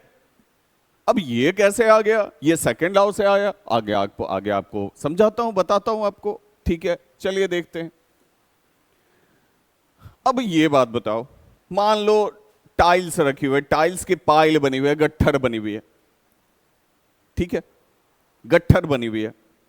अगर हमको तुमको कहा जाए कराटे से तोड़ दीजिए इसको, हाथ से तोड़ दीजिए इसको, इज इट पॉसिबल? आप कहोगे ना जी हमसे नहीं होगा, ये हमसे नहीं होगा, तो मेरा हाथ टूट जाएगा, हमसे नहीं हो पाएगा, ठीक है? लेकिन अगर किसी कराटे एक्सपर्ट को कहा जाए तो मारेगा, तोड़ देगा। उसका रीजन है, मारेगा, उसके पास वो टेक्निक है, उसके पास वो ट्रेनिंग है कि मारा और कम से कम समय में जैसे ही मारा मोमेंटम को जीरो कर देगा, बहुत कम समय में अपना हैंड का मोमेंटम जो है वो जीरो कर देगा, इसीलिए वो टूट जाती है बेटा, ठीक है? बात वही है, फोर्स जो लगाया इसने, बात वहीं आके अटकती है। Force is equal to del P by T.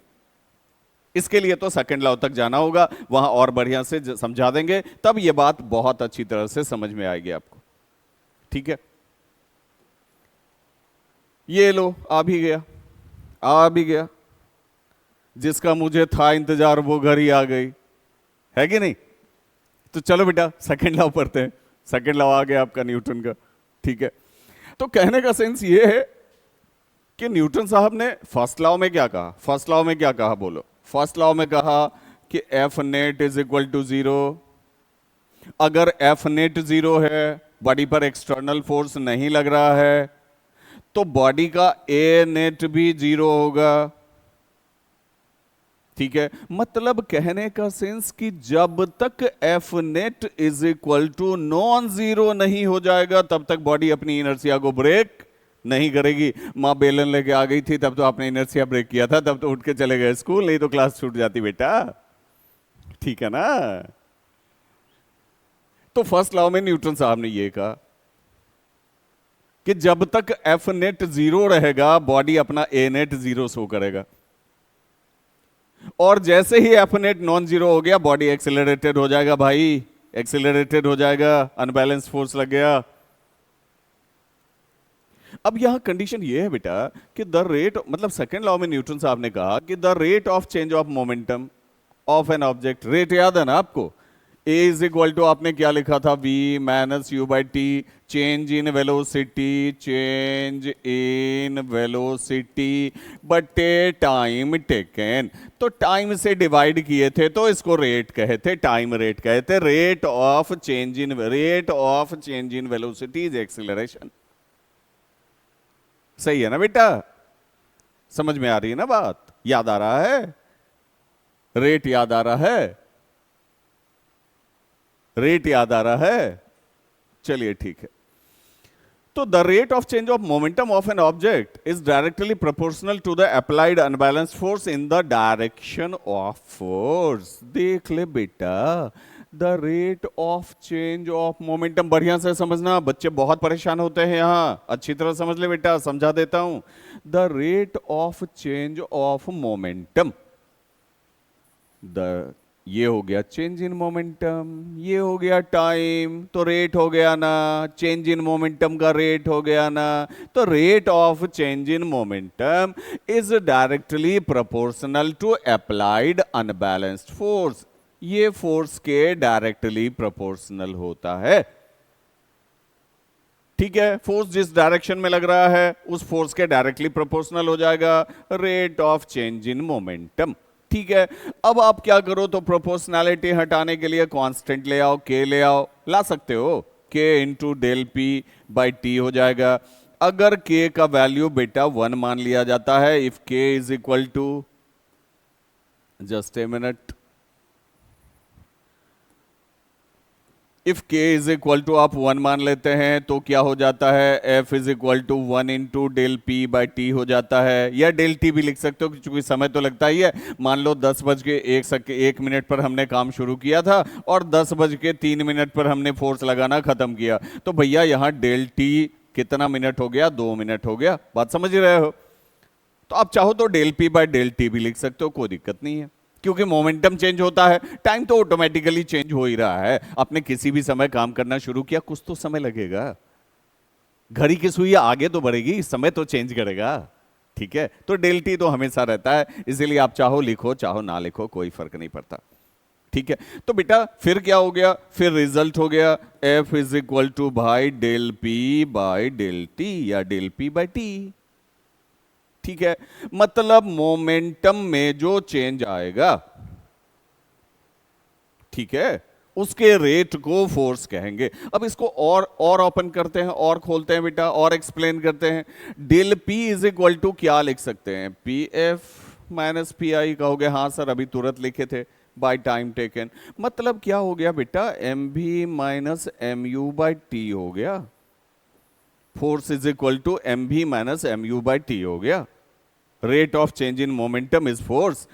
इस लॉ से यही क्लियर होता है कि किसी भी बॉडी में rate of change in momentum जो होगा वो directly proportional to unbalanced force होगा।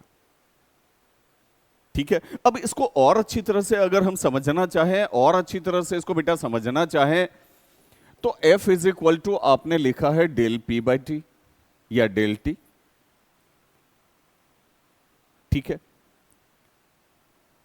अब यहां अगर टाइम घटा दिया जाए, फोर्स क्या हो जाएगा, बढ़ जाएगा।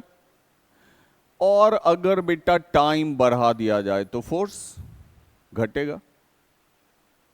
ठीक है, जैसे कुछ एग्जाम्पल से समझो आप, ये लड़का क्रिकेट खेल रहा है, मोमेंटम को फोर्स से रिलेट कर रहा हूं, देखना, ये लड़का क्रिकेट खेल रहा है, कैच ले रहा है। अब कैच लेता है तो अपने हाथ को पीछे की तरफ खींचता है। दरअसल वो क्या कर रहा है, तो टाइम बढ़ा रहा है ताकि चेंज ऑफ मोमेंटम जो है वो धीरे धीरे हो, एकाएक मोमेंटम चेंज ना हो जाए, एकाएक फोर्स ना लग जाए। क्योंकि आपने अभी तुरंत पढ़ा F is equal to del P by T.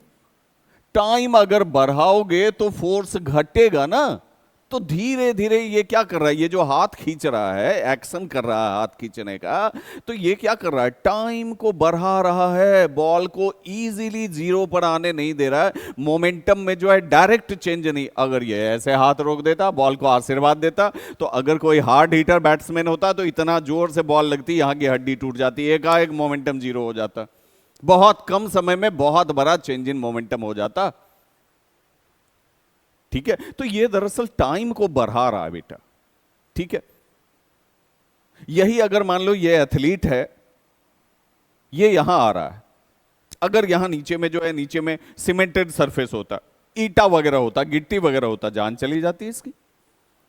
यहां आप जो है कुशन दे देते हो, गद्दा दे देते हो, क्या होता है, ये गिरता है तो एकाएक इसका मोमेंटम जीरो नहीं होता, बहुत बड़ा चेंज बहुत कम समय में नहीं हो पाता, समय बढ़ जाता है तो फोर्स कम लगता है, धीरे धीरे ये रेस्ट में आता है, समय बढ़ जाता है, तो समय बढ़ जाता है तो बेटा फोर्स कम लग जाता है। चेंज इन मोमेंटम तो होगा, वो तो कंफर्म है, बॉडी अपना जो है ये बॉल कैच कर रहा है, बॉल के पोजीशन को चेंज कर रहा है, तो मोमेंटम में चेंज तो होगा, वो तो कंफर्म है। लेकिन फोर्स कितना लगेगा, सिर्फ मोमेंटम को ही नहीं देखना ना, फोर्स का लॉ दिया ना न्यूटन साहब ने सेकंड लॉ में, फोर्स देखना है ना। तो ये भी टाइम को बढ़ा रहा है, इसके भी रेस्ट में आने के टाइम को हम लोग बढ़ा रहे हैं। इसीलिए फोर्स कम लग रहा है। अब चलो बेटा वो जो एग्जाम्पल था वहां चलते हैं। ये कहां चला गया, ये एग्जाम्पल जो था एक्सीडेंट वाला, हाँ यहां देखो, यहां चलते हैं। अब समझ रहे हो ना, F is equal to del P by del T होता है। एक आया मारा धराम, दोनों गाड़ी एकाएक आया मारा धराम, बहुत सारे लोगों की जान चली जाएगी। क्यों भाई? क्योंकि समय बहुत कम लगा ना, सोचने समझने का भी मौका नहीं मिला भाई। 0.001 सेकंड लगा, 0.1 सेकंड लगा, 0.2 सेकंड लगा, 0.3 सेकंड लगा, बहुत कम समय लगा, एकाएक ठोका गया गाड़ी। तो समय अगर कम लग गया तो फोर्स बहुत बड़ा लग गया ना बेटा। एकाएक मोमेंटम जो है बॉडी ने चेंज कर दिया, बहुत कम समय में बहुत बड़ा चेंज ऑफ मोमेंटम हो गया, इसीलिए फोर्स ज्यादा लग गया। एक्सीडेंट यही होता है, एक्सीडेंट। अब ये बात आपको अच्छी तरह समझ में आ जाएगी। Various road accidents are caused due to change in momentum of the colliding bodies in less time. बहुत कम समय में बहुत बड़ा चेंज इन मोमेंटम हो जाता है, जिसके कारण फोर्स ज्यादा लग जाता है, डैमेज ज्यादा हो जाता है। ठीक है, अब चलो जहां चल रहे थे, कहां चल रहे थे भाई? न्यूटन के सेकंड लॉ ऑफ मोशन में चल रहे थे बेटा, इससे अगले पेज में चल रहे थे। चलो ठीक है, अब ये बात समझ में आ रही है, ये क्या है?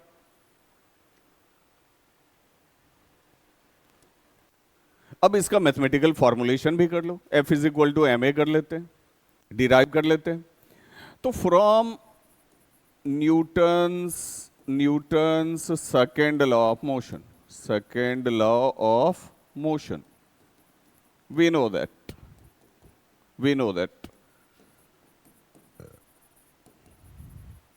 F इज इक्वल टू क्या बेटा? डेल पी बाई टी या del P by del T.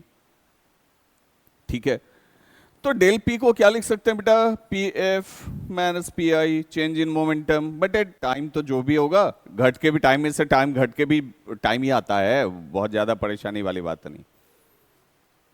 ठीक है, अब पी एफ को क्या लिख सकते हो बेटा? डेल पी को तो हमने लिख दिया पी एफ माइनस पी आई, पी एफ को क्या लिख सकते हो? फाइनल मोमेंटम को mass into final velocity. Initial momentum को क्या लिख सकते हो? Mass into initial velocity by time taken. तो ये फॉर्मूला निकल के आ रहा है। अब क्या कर रहे हैं? तो F is equal to M into V minus you by T कर देते हैं। v माइनस यू को हमने जो है m को कॉमन ले लिया, v माइनस यू को साइड कर दिया, v minus you by T. अब इसको देख के कुछ याद आ रहा है बेटा? किसका फॉर्मूला है? ए का फॉर्मूला है, एक्सेलरेशन का। Because v minus you by t is equal to A.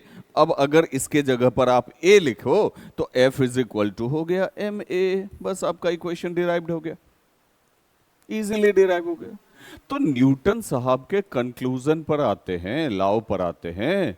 The rate of change of momentum of an object is directly proportional to the applied unbalanced force. Body के momentum में जो change होता है उसका rate, ठीक है, वो decide करता है कि फोर्स कितना बड़ा लगेगा या कितना छोटा लगेगा। ठीक है, अब आप कहोगे सर क्या मोमेंटम में चेंज वाला डिसाइड नहीं करता? डिसाइड करता है बेटा, ये भी डिसाइड करता है, डेल पी भी डिसाइड करता है, खाली टी ही थोड़े डिसाइड करता है।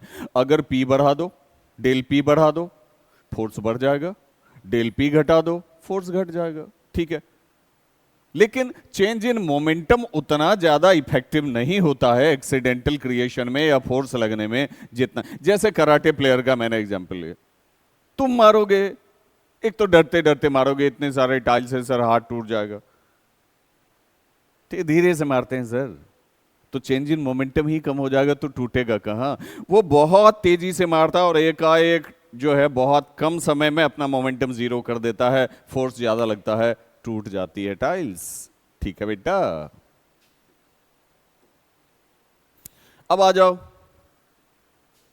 ये एग्जाम्पल तो मैंने बता ही दिया आपको। ये देख लो, ये लड़की जो है ये सीट बेल्ट बांधी हुई है, इसने सीट बेल्ट लगा रखा है, ड्राइविंग सीट पर है, सीट बेल्ट लगा रखा है। क्यों लगा रखा है? सोचो सोचो, क्यों लगा रखा है? क्यों लगा रखा है? ताकि अगर ब्रेक मारे, सडन ब्रेक मारना पड़े उसको, ठीक है, तो उस पर ज्यादा फोर्स ना लगे, क्योंकि चेंज इन मोमेंटम बहुत ज्यादा होगा। एकाएक बहुत हाई मोमेंटम से जो है कार रुक जाएगी, जीरो पे आ जाएगी। चेंज इन मोमेंटम जो है, वेलोसिटी जीरो हो जाएगी, चेंज इन मोमेंटम बहुत ज्यादा हो जाएगा। अब लड़की धराम से जाके ठोक देगी आगे, फोर्स बहुत ज्यादा लग जाएगा। धराम से ठोक देगी वो तो इनर्शिया के कारण हो गया, ध्यान से सुनना, धराम से ठोक देगी वो तो इनर्शिया के कारण हो गया, लेकिन माथा फूट गया, यहां तो फोर्स लग गया ना बेटा। बहुत कम समय में बहुत बड़ा चेंज इन मोमेंटम हो गया ना। तो न्यूटन साहब ने यही तो कहा कि rate of change in momentum directly proportional to force. ठीक है, अब सारे कॉन्सेप्ट्स आपके क्लियर होते जा रहे होंगे। चलो एक न्यूमेरिकल ले लेते हैं। A stone of 1 kg is thrown with a velocity of 20 metre. वैसे ये सब क्वेश्चन मैंने एनसीईआरटी सॉल्यूशन में आपके लिए दे दिए हैं, अपलोड करवा दिए हैं। A stone of 1 kg is thrown with a velocity of 20 metre per second across the frozen surface of a lake and comes to rest after travelling a distance of 50 metre. एक lake है बेटा, इसका ऊपर वाला surface बिल्कुल frozen हो गया, solid हो गया, आइस बन गया। आपने एक 1 kg का कोई ऑब्जेक्ट फेंका 20 मीटर पर सेकेंड से, और ये कुछ दूर में जाके कुछ दूर में जाके कुछ दूर में जाके ये रेस्ट में आ गया। यहां है 20 मीटर पर सेकेंड, यू हो गया, और कुछ दूर में जाके इसकी फाइनल वेलोसिटी 0 हो गई, ये रेस्ट में आ गया। ठीक है, what is the force of friction between the stone and the ice. अब ये सरफेस इस पर कितना फ्रिक्शनल फोर्स लगाएगा। मतलब एक फोर्स तो आपने बढ़ाया, आपने लगाया आगे जाने के लिए, दूसरा फोर्स इस पर इधर से लग रहा है इसको रोकने के लिए, तो ये तो बेटा नेगेटिव हो जाएगा ना, क्योंकि आपने इधर से एक्शन लगाया, इधर से रिएक्शन हो रहा है। तो एक्शन को आप अपने एक्शन को पॉजिटिव मानते हैं, उसका डायरेक्शन अपोजिट है, नेगेटिव जाएगा। ठीक है, अब इसका गिवन लिखो आप। मास कितना है भाई बॉडी का, 1 kg। किस वेलोसिटी से जा रही थी, 20 मीटर पर सेकेंड से जा रही थी, across the frozen surface of a lake and comes to rest, v is equal to 0 हो गया। कितना डिस्टेंस ट्रैवल करने के बाद बेटा, तो 50 मीटर डिस्टेंस ट्रैवल करने के बाद। What is the force of friction, F निकालना। तो अभी आपने तुरंत पढ़ा है F is equal to ma हो जाएगा। M तो है आपके पास, A नहीं है जी, A निकालना पड़ेगा। तो बेटा आपके पास U है, V है, S है, A निकल जाएगा, निकाल लो। V square is equal to U square plus 2S, third equation of motion. ठीक है, आपको V पता है, आपको U पता है, आपको S पता है, 2 तो 2 हो ही जाएगा, आपका A निकल जाएगा। वैल्यू पुट कर लो, A निकाल लो, और A जब निकाल लिए तो F is equal to ma, आपको M दिया हुआ ही है, A आप कैलकुलेट कर ही लोगे, तो F is equal to ma से फोर्स निकाल दो बेटा, easy. A 8000 kg engine pulls a train of 5 wagons each of 2000 kg। 5 बॉगियां हैं ट्रेन में, 2000 kg की, तो टोटल कितना हो गया, 10,000 kg हो गया। और 8000 kg है इंजन का मास, तो टोटल मास कितना हो गया बेटा, 18,000 kg हो गया। ठीक है, 18,000 kg हो गया। ये इंजन जो खींच रहा है अब खुद का भी मास खींचेगा ना। A 8000 kg engine pulls a train of 5 wagons each of 2000 kg along a horizontal track. चलो भाई, ट्रैक पर ही चलेगी ट्रेन, आसमान में थोड़ी उड़ेगी, ट्रैक पर चल रही है, अच्छी बात है।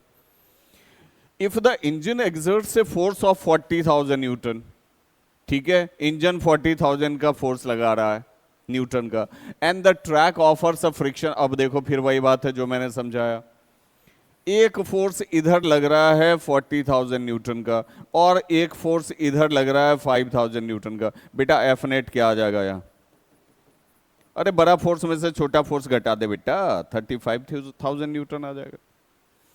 ट्रेन लगा तो पा रही है, लगा तो रही है 40,000 न्यूटन, इंजन लगा तो रही है 40,000 न्यूटन, लेकिन काम कितना कर रहा है, 35,000, क्योंकि 5,000 माइनस हो गया फ्रिक्शन के कारण, वो रिड्यूस हो गया। ठीक है, then calculate the net accelerating force, यही है एफ नेट। और दूसरा the acceleration of the train, बेटा F is equal to M a, तो therefore A is equal to F by m. F आपने निकाल रखा जो अप्लाई हो रहा है, एक्सिलरेटिंग फोर्स जो है 35,000 न्यूटन निकाल रखा है आपने, और M जो है टोटल आपने जोड़ ही रखा है 18,000 kg। ठीक है, सॉल्व कर लो, यही एक्सेलरेशन हो जाएगा, यही एक्सेलरेशन हो जाएगा, सिंपल सी बात। अब आते हैं इस चैप्टर के बेटा लास्ट टॉपिक की तरफ। ठीक है, एक टॉपिक कंजर्वेशन ऑफ मोमेंटम भी है। ठीक है, उसके बारे में भी थोड़ा सा बता ही देता हूं, क्योंकि अब उसको सिलेबस से बेटा हटा दिया गया है। ठीक है, सिलेबस को थोड़ा सा रिड्यूस किया गया है, लेकिन फिर भी उससे रिलेटेड प्रॉब्लम है तो मैं आपको थोड़ा सा तो बता ही दूंगा, जितनी जरूरत है उतना तो बता ही दूंगा, भले ही आपके स्कूल में उसकी पढ़ाई हो ना हो, जरूरत हो ना हो। ठीक है, लेकिन ऑलमोस्ट ये लास्ट टॉपिक है। ठीक है, देख रहे हो एक रॉकेट जो है प्रोपेल कर रहा है, उसका प्रोपल्सन फ्यूल नीचे जा रहा है, रॉकेट ऊपर उड़ रहा है, फ्यूल नीचे की तरफ जा रहा है, रॉकेट ऊपर की तरफ उड़ रहा है। ठीक है, तो न्यूटन साहब ने अपने थर्ड लॉ में कहा to every action there is equal and opposite reaction. हर एक एक्शन के लिए इक्वल एंड ऑपोजिट रिएक्शन होता है। जैसे एनसीईआरटी ने ये वाला डायग्राम दिया हुआ है, एक स्प्रिंग बैलेंस आप यहां फंसा लो, दूसरा स्प्रिंग बैलेंस आप यहां फंसा लो, पानी है क्या?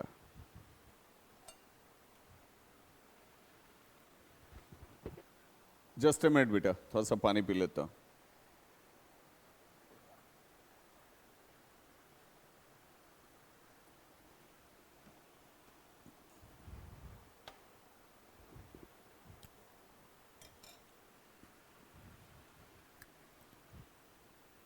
लगातार बोल रहा हूं, अब थोड़ी सी प्यास तो लग ही सकती है। हाँ जी, तो यहां चल रहे थे कि एक्शन और रिएक्शन बराबर कैसे होता है। अब एक्शन जैसे मान लो ये जो है इसका फ्यूल नीचे की तरफ जा रहा है, ये एक्शन हो गया, रॉकेट ऊपर की तरफ जा रहा है, तो जितना बड़ा एक्शन, जितनी तेजी से फ्यूल नीचे निकलेगा, उतनी तेजी से रॉकेट साए से उड़ेगा, सुई से उड़ेगा ऊपर। ठीक है, मतलब एक्शन जो है वो रिएक्शन के बराबर होता है। ठीक है, यहां से भी देख लो, एक स्प्रिंग बैलेंस फंसा लो और दूसरे मतलब वॉल में फिक्स कर लो, किसी कांटी वगैरह से बांध दो, नेल वगैरह से, और दूसरे स्प्रिंग बैलेंस को अपने हाथ में पकड़ के खींचो। तो बेटा तुम अगर इसको इधर खींच रहे हो ना 10 न्यूटन से, तो तुम देखोगे कि ये भी जो है ये भी अपना फोर्स 10 न्यूटन ही दिखा रहा है, क्योंकि ये इधर खींच रहा है कितना न्यूटन से, 10 न्यूटन से। अगर तुम इस फोर्स को रिड्यूस कर दो, तुम इसको खींचना शुरू करो 2 न्यूटन से अपनी तरफ, तो ये भी देखोगे ये भी ऑटोमेटिक, इसको तो तुमने नहीं खींचा, इसको तो तुमने नहीं खींचा, डायरेक्ट तो तुमने नहीं खींचा, तुम तो इसको खींच रहे थे। ठीक है, तो ये भी इधर दिखाएगा कितने न्यूटन का फोर्स, 2 न्यूटन का दिखाएगा। और तुम अगर इसको छोड़ दो तो तुम देखोगे सब इधर चला आता है। तो जितना बड़ा एक्शन लगाते हो उतना ही बड़ा रिएक्शन होता है। और एक बात ध्यान रखना, एक्शन अलग बॉडी पर होगा, रिएक्शन अलग बॉडी पर होगा। अगर तुम इस पर एक्शन लगा रहे हो तो इस पर रिएक्शन हो रहा है, अगर इसको एक्शन मान लो तो ये क्या हो रहा है, रिएक्शन हो रहा है। ठीक है, अगर इसको एक्शन मान लेते हो, ये ऊपर जा रहा है, इसको एक्शन मान लेते हो, तो फिर उसका अपोजिट रिएक्शन होगा, अलग अलग बॉडी पर होगा। ये अगर जो है ये अगर एक्शन लगा रहा है नीचे की तरफ, ठीक है, बेस पर एक्शन जो है वो लगा रहा है, तो रिएक्शन जो है वो ऊपर की तरफ हो रहा है।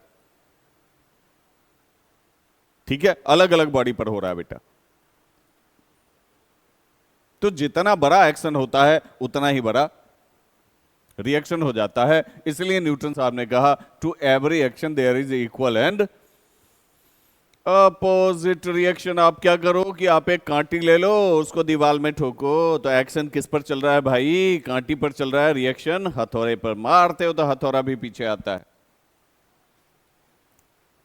ठीक है, तो आप वहां कांटे और हथौड़े को एक्शन रिएक्शन पेयर मान सकते हो।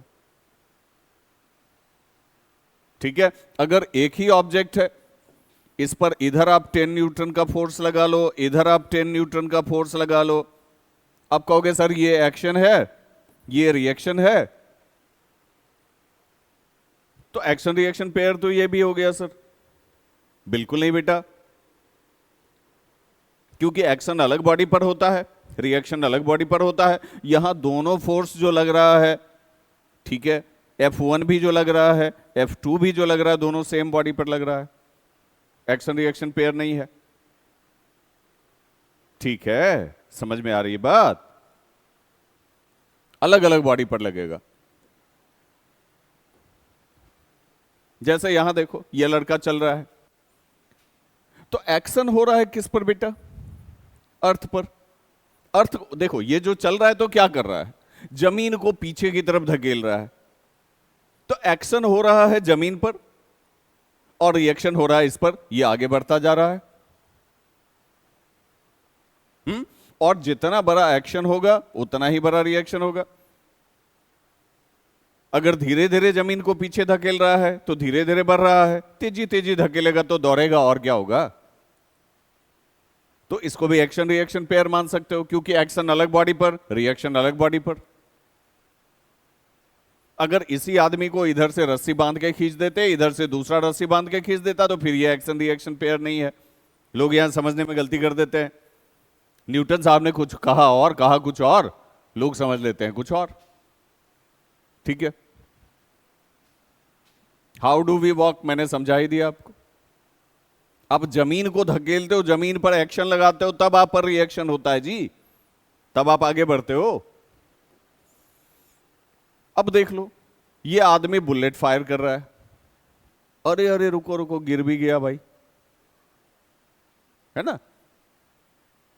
बुलेट फायर भी कर दिया, गिर भी गया। तो बेटा एक्शन कहां हो रहा है? एक्शन कहां हो रहा है? एक्शन ये हुआ कि बुलेट निकल गई, और रिएक्शन ये हो गया कि इसकी गन रिकॉइल कर गई, और उसने इस आदमी पर इतना जोर का धक्का मारा, इतना जोर का जर्क दिया कि आदमी पीछे की तरफ गिर पड़ा। ठीक है, तो आप यहां देख लो, एक्शन अलग बॉडी पर है, रिएक्शन अलग बॉडी पर है। एक्शन बुलेट, रिएक्शन गन पर। एक्शन बुलेट पर, रिएक्शन गन पर, और इक्वल एंड अपोजिट है बेटा। अगर बुलेट निकलने में 10 न्यूटन का फोर्स लगाती है इधर, तो गन भी रिक्वायल होगा 10 न्यूटन के फोर्स। ठीक है, यहां देख लो, ये तो बहुत कॉमन सा एग्जांपल है। आदमी कूद के जा रहा है, अरे बहुत तेजी से कूद गया भाई, आदमी कूद के, चलो पहुंचा देते हैं। आदमी कूद के जा रहा है इधर, बोट जा रही है इधर, तो एक्शन जो है, एक्शन आदमी लगा रहा है, ठीक है, और रिएक्शन में क्या हो रहा है? बोट पीछे जा रही है। जितना फोर्स लगा के ये आगे कूदेगा, उतने ही फोर्स से बोट पीछे चली जाएगी। ठीक है, तो एक्शन अलग आदमी पर, सॉरी, एक्शन अलग ऑब्जेक्ट पर, रिएक्शन अलग ऑब्जेक्ट पर। ठीक है, तो इन बातों का ध्यान रखना चाहिए। Why the gun recoils मैंने बता ही दिया, बोट क्यों मूव कर दिए पीछे ये मैंने बता ही दिया। The third law of motion can also be illustrated when a sailor jumps out of a rowing boat. Sailor एकाएक कूद गया। As the sailor jumps forward, the force of the boat moves it backwards. Action किया sailor ने, नाविक ने, reaction हो गया boat पर। ठीक है, और जितना बड़ा फोर्स ऑफ एक्शन हुआ, उतना ही बड़ा फोर्स ऑफ रिएक्शन भी होगा। तो ये अलग अलग बॉडी पर होगा और अपोजिट डायरेक्शन में होगा। ठीक है, आगे और इसके बारे में पढ़ोगे बेटा, अगले क्लासेस में जाओगे तो और भी चीजें इसके बारे में समझ में आएगी। According to the third law of motion, when we push an object, the object pushes back on us with an equal and opposite force. बात सही भी है, मैंने एनसीईआरटी सॉल्यूशन में समझाया भी है कि दीवार पर मारो मुक्का, तुमको क्या लगता है कि खाली तुम ही फोर्स लगा रहे हो? दीवार भी तुम पर लगा रही है, तब तो चोट लग जाता बेटा। तुम तो चाहते थे अरे पकड़ के जो है मारते हैं दीवार पर मुक्का, भाई क्या होगा, तो दीवार भी तो तुम पे फोर्स लगा देती है तब ना चोट लग जाता बेटा, होता तो है। ठीक है, तो according to the third law of motion when we push an object the object pushes back on us with an equal and opposite force. ठीक, बात सही है। अगर खींचते भी हैं धकेलते भी हैं, तुम ट्रक को धकेलो तो ऐसा थोड़ा है कि ट्रक तुमको नहीं धकेलता है। न्यूटन ने थर्ड लॉ में डायरेक्टली कहा कि to each and every action there is equal and opposite reaction. Acceleration इतना कम होता है कि समझ में नहीं आता कि क्या हुआ नहीं हुआ, लेकिन धकेला ट्रक ने भी तुमको यार। ठीक है, if the object is a massive truck parked along the road side it will probably not move.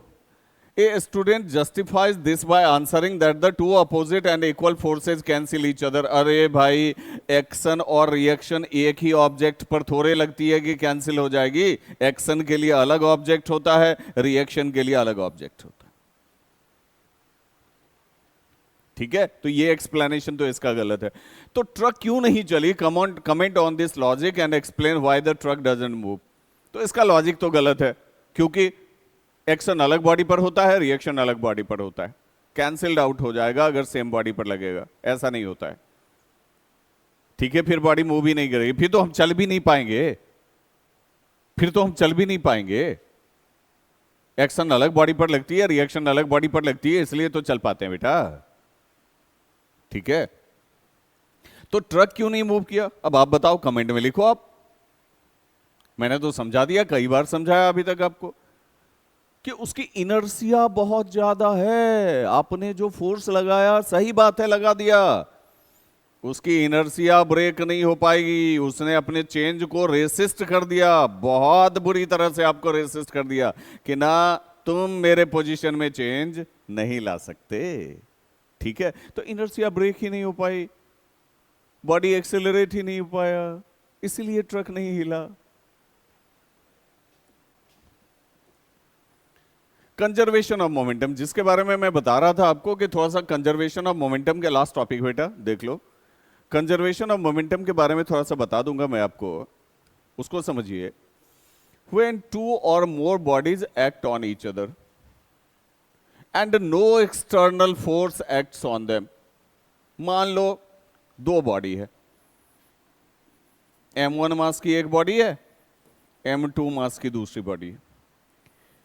ये जा रही है 10 मीटर पर सेकेंड के स्पीड से जा रही है, और ये रेस्ट में है बेटा। ये दूसरी ऑब्जेक्ट है ना, इसका u2 मान लेते हैं 0 है, इसका u1 मान लेते हैं 10 मीटर पर सेकेंड के स्पीड से ये जा रहा है। अब जा करके इसको ठोक देता है, कॉलिजन हो जाता है, टकरा जाता है। ठीक है, अब टकराने की स्थिति में अगर देखो, टकराने की स्थिति में अगर देखो तो क्या पहली बॉडी दूसरे पर फोर्स लगा रही है, दूसरी बॉडी पहले पर फोर्स लगा रही है, दोनों एक दूसरे पर लगा रही है? सोचो सोचो बताओ।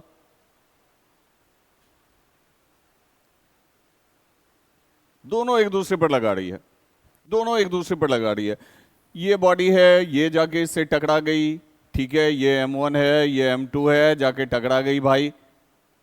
तो m1 ने क्या किया, तो m2 पर फोर्स लगा दिया, और m2 ने क्या किया बेटा, m1 पर फोर्स लगा दिया। दोनों एक दूसरे पर फोर्स लगा रही है। क्यों? क्योंकि to each and every action there is equal and opposite reaction होता है ना।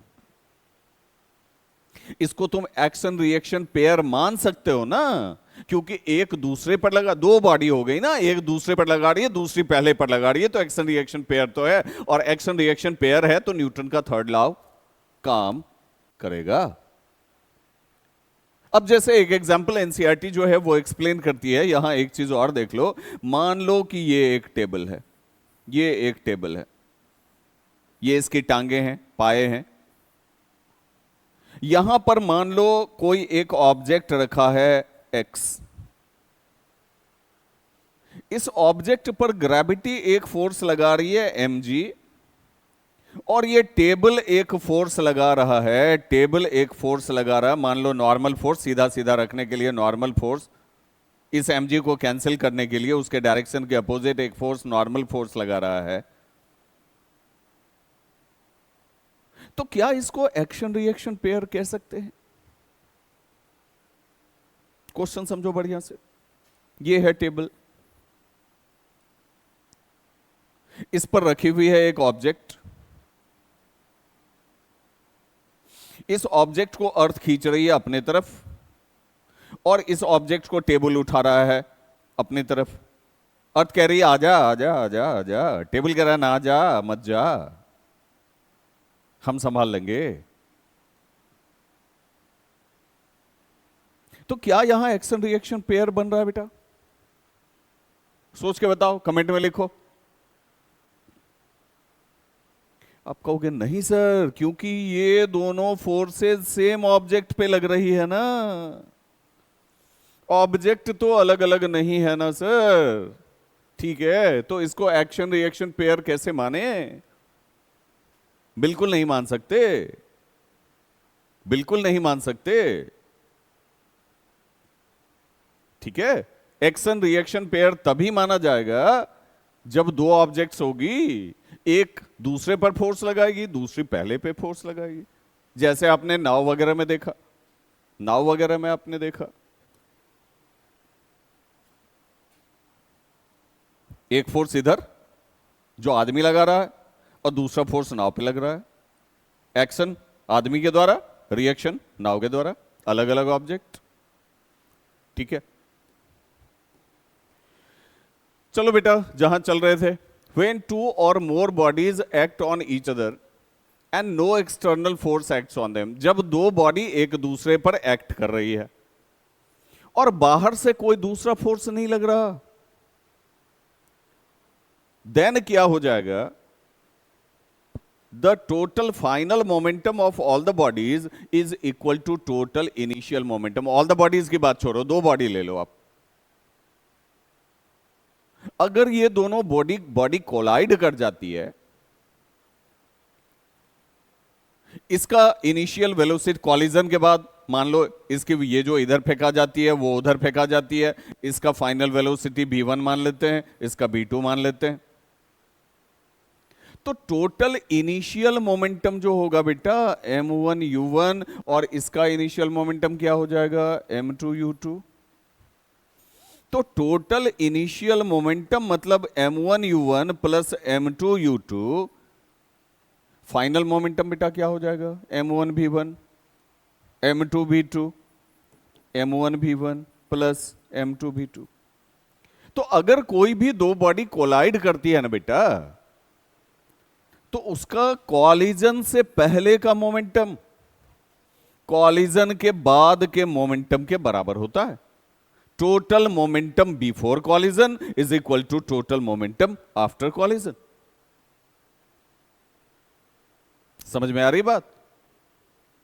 समझ में आ रही बात? दो ऑब्जेक्ट, मान लो ये एक ऑब्जेक्ट है, ये भी आ रही है, ये दूसरी ऑब्जेक्ट है, ये भी आ रही है। चलो दूसरा एग्जाम्पल हमने चेंज कर दिया, ये u1 से आ रही है, ये u2 से आ रही है, तो भाई टकरा ही नहीं है अभी। इसका टकराने से पहले का मोमेंटम बताओ, m1 u1 plus m2 u2। अब आके टकरा गई, ये इधर फेंका गई, रुको कलर चेंज करता हूं, ये इधर फेंका गई, टकराने के बाद ये इधर फेंका गई, ये m1 थी, ये m2 थी, टकराई, टकरा के धराम बैक हो गई, और बैक होते वक्त इसका वेलोसिटी v1, इसका वेलोसिटी v2। तो मोमेंटम बेटा क्या हो गया? चेंज हो गया। m1 v1 m2 v2, पहले क्या था? m1 u1 m2 u2, बाद में क्या हो गया? m1 v1 m2 v2। तो टकराने से पहले का जो टोटल मोमेंटम है वो टकराने के बाद के टोटल मोमेंटम के बराबर होता है।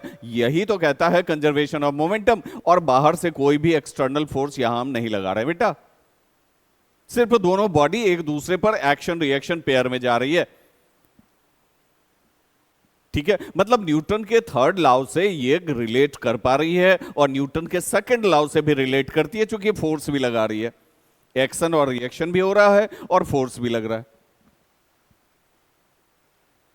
ठीक है, तो कंजर्वेशन ऑफ मोमेंटम यही तो कहता है कि जब दो बॉडी एक दूसरे से इंटरैक्ट कर रही है और बाहर से कोई भी एक्सटर्नल फोर्स उस पर अप्लाई नहीं हो रहा है, तो total momentum before collision total momentum after collision के इक्वल हो जाएगा। देख लो ठीक से,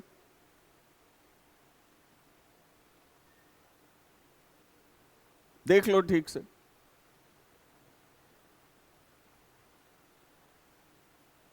सही है ना, समझ में आ गई ना बात, लॉ पढ़ लिए, तो बस इतना ही है, इतना ही पढ़ना है। अब यहां इस टेबल से एक एग्जाम्पल बेटा और देख लो। यहां अगर हम एक्शन रिएक्शन पेयर बनाना चाहें, एक्शन रिएक्शन पेयर बनाना चाहें, यहां अर्थ है, अर्थ क्या कर रही है, mg फोर्स से टेबल को अपने, मान लो ऑब्जेक्ट नहीं है, टेबल को अपने तरफ खींच रही है, बदले में टेबल उस पर रिएक्शन लगा रहा है, अपने आप को संभाले हुए है। अर्थ बुला रही है आ जाओ, टेबल कह रहा ना भाई ठीक है मत बुलाओ। तो एक ऑब्जेक्ट हो गई अर्थ और दूसरी ऑब्जेक्ट हो गई टेबल। एक्शन लगा रही है अर्थ, रिएक्शन लगा रहा है टेबल, तो फिर इसको बेटा एक्शन रिएक्शन पेयर कह सकते हैं। लेकिन एक ही ऑब्जेक्ट पर अगर अर्थ भी फोर्स लगा रही है और इसी ऑब्जेक्ट पर टेबल भी फोर्स लगा रहा है, तब तो सेम ऑब्जेक्ट हो गई ना, तब तो एक्शन रिएक्शन पेयर बना ही नहीं ना, क्योंकि एक्शन अलग ऑब्जेक्ट पर, रिएक्शन अलग ऑब्जेक्ट पर। तो मेरे हिसाब से सारी बातें, सारे के सारे कॉन्सेप्ट्स आपके बहुत अच्छे से क्लियर हो गए होंगे। अब आपके पेपर्स में जितने भी क्वेश्चन आएंगे, जिस भी तरह के क्वेश्चन आएंगे, क्योंकि मैंने एनसीईआरटी का भी पूरा कंप्लीट सॉल्यूशन डिटेल दे दिया है आपको, एग्जाम्पलर का भी टोटल सॉल्यूशन डिटेल दे दिया है आपको, आज force and laws of motion का वन शॉट लेक्चर आपके लिए दे रहा हूं। जहां जहां भी आप फंस रहे होंगे, जहां जहां भी आपको कॉन्सेप्ट को समझने में दिक्कत हो रही होगी, बिल्कुल क्रिस्टल क्लियर हो जाएगा बेटा, किसी भी तरह की कोई परेशानी नहीं होगी। ठीक है, और आपके पेपर्स अच्छे जाएंगे। ठीक है, आप अच्छी तरह से पढ़ो। और अगर आपने चैनल को सब्सक्राइब नहीं किया है तो निश्चित ही चैनल को सब्सक्राइब कर लेना। ऐसे ही अच्छे अच्छे लेक्चर्स जैसे जैसे आते रहेंगे चैनल पर, नोटिफिकेशन आप तक बेटा पहुंचता रहेगा। Best of luck, thank you.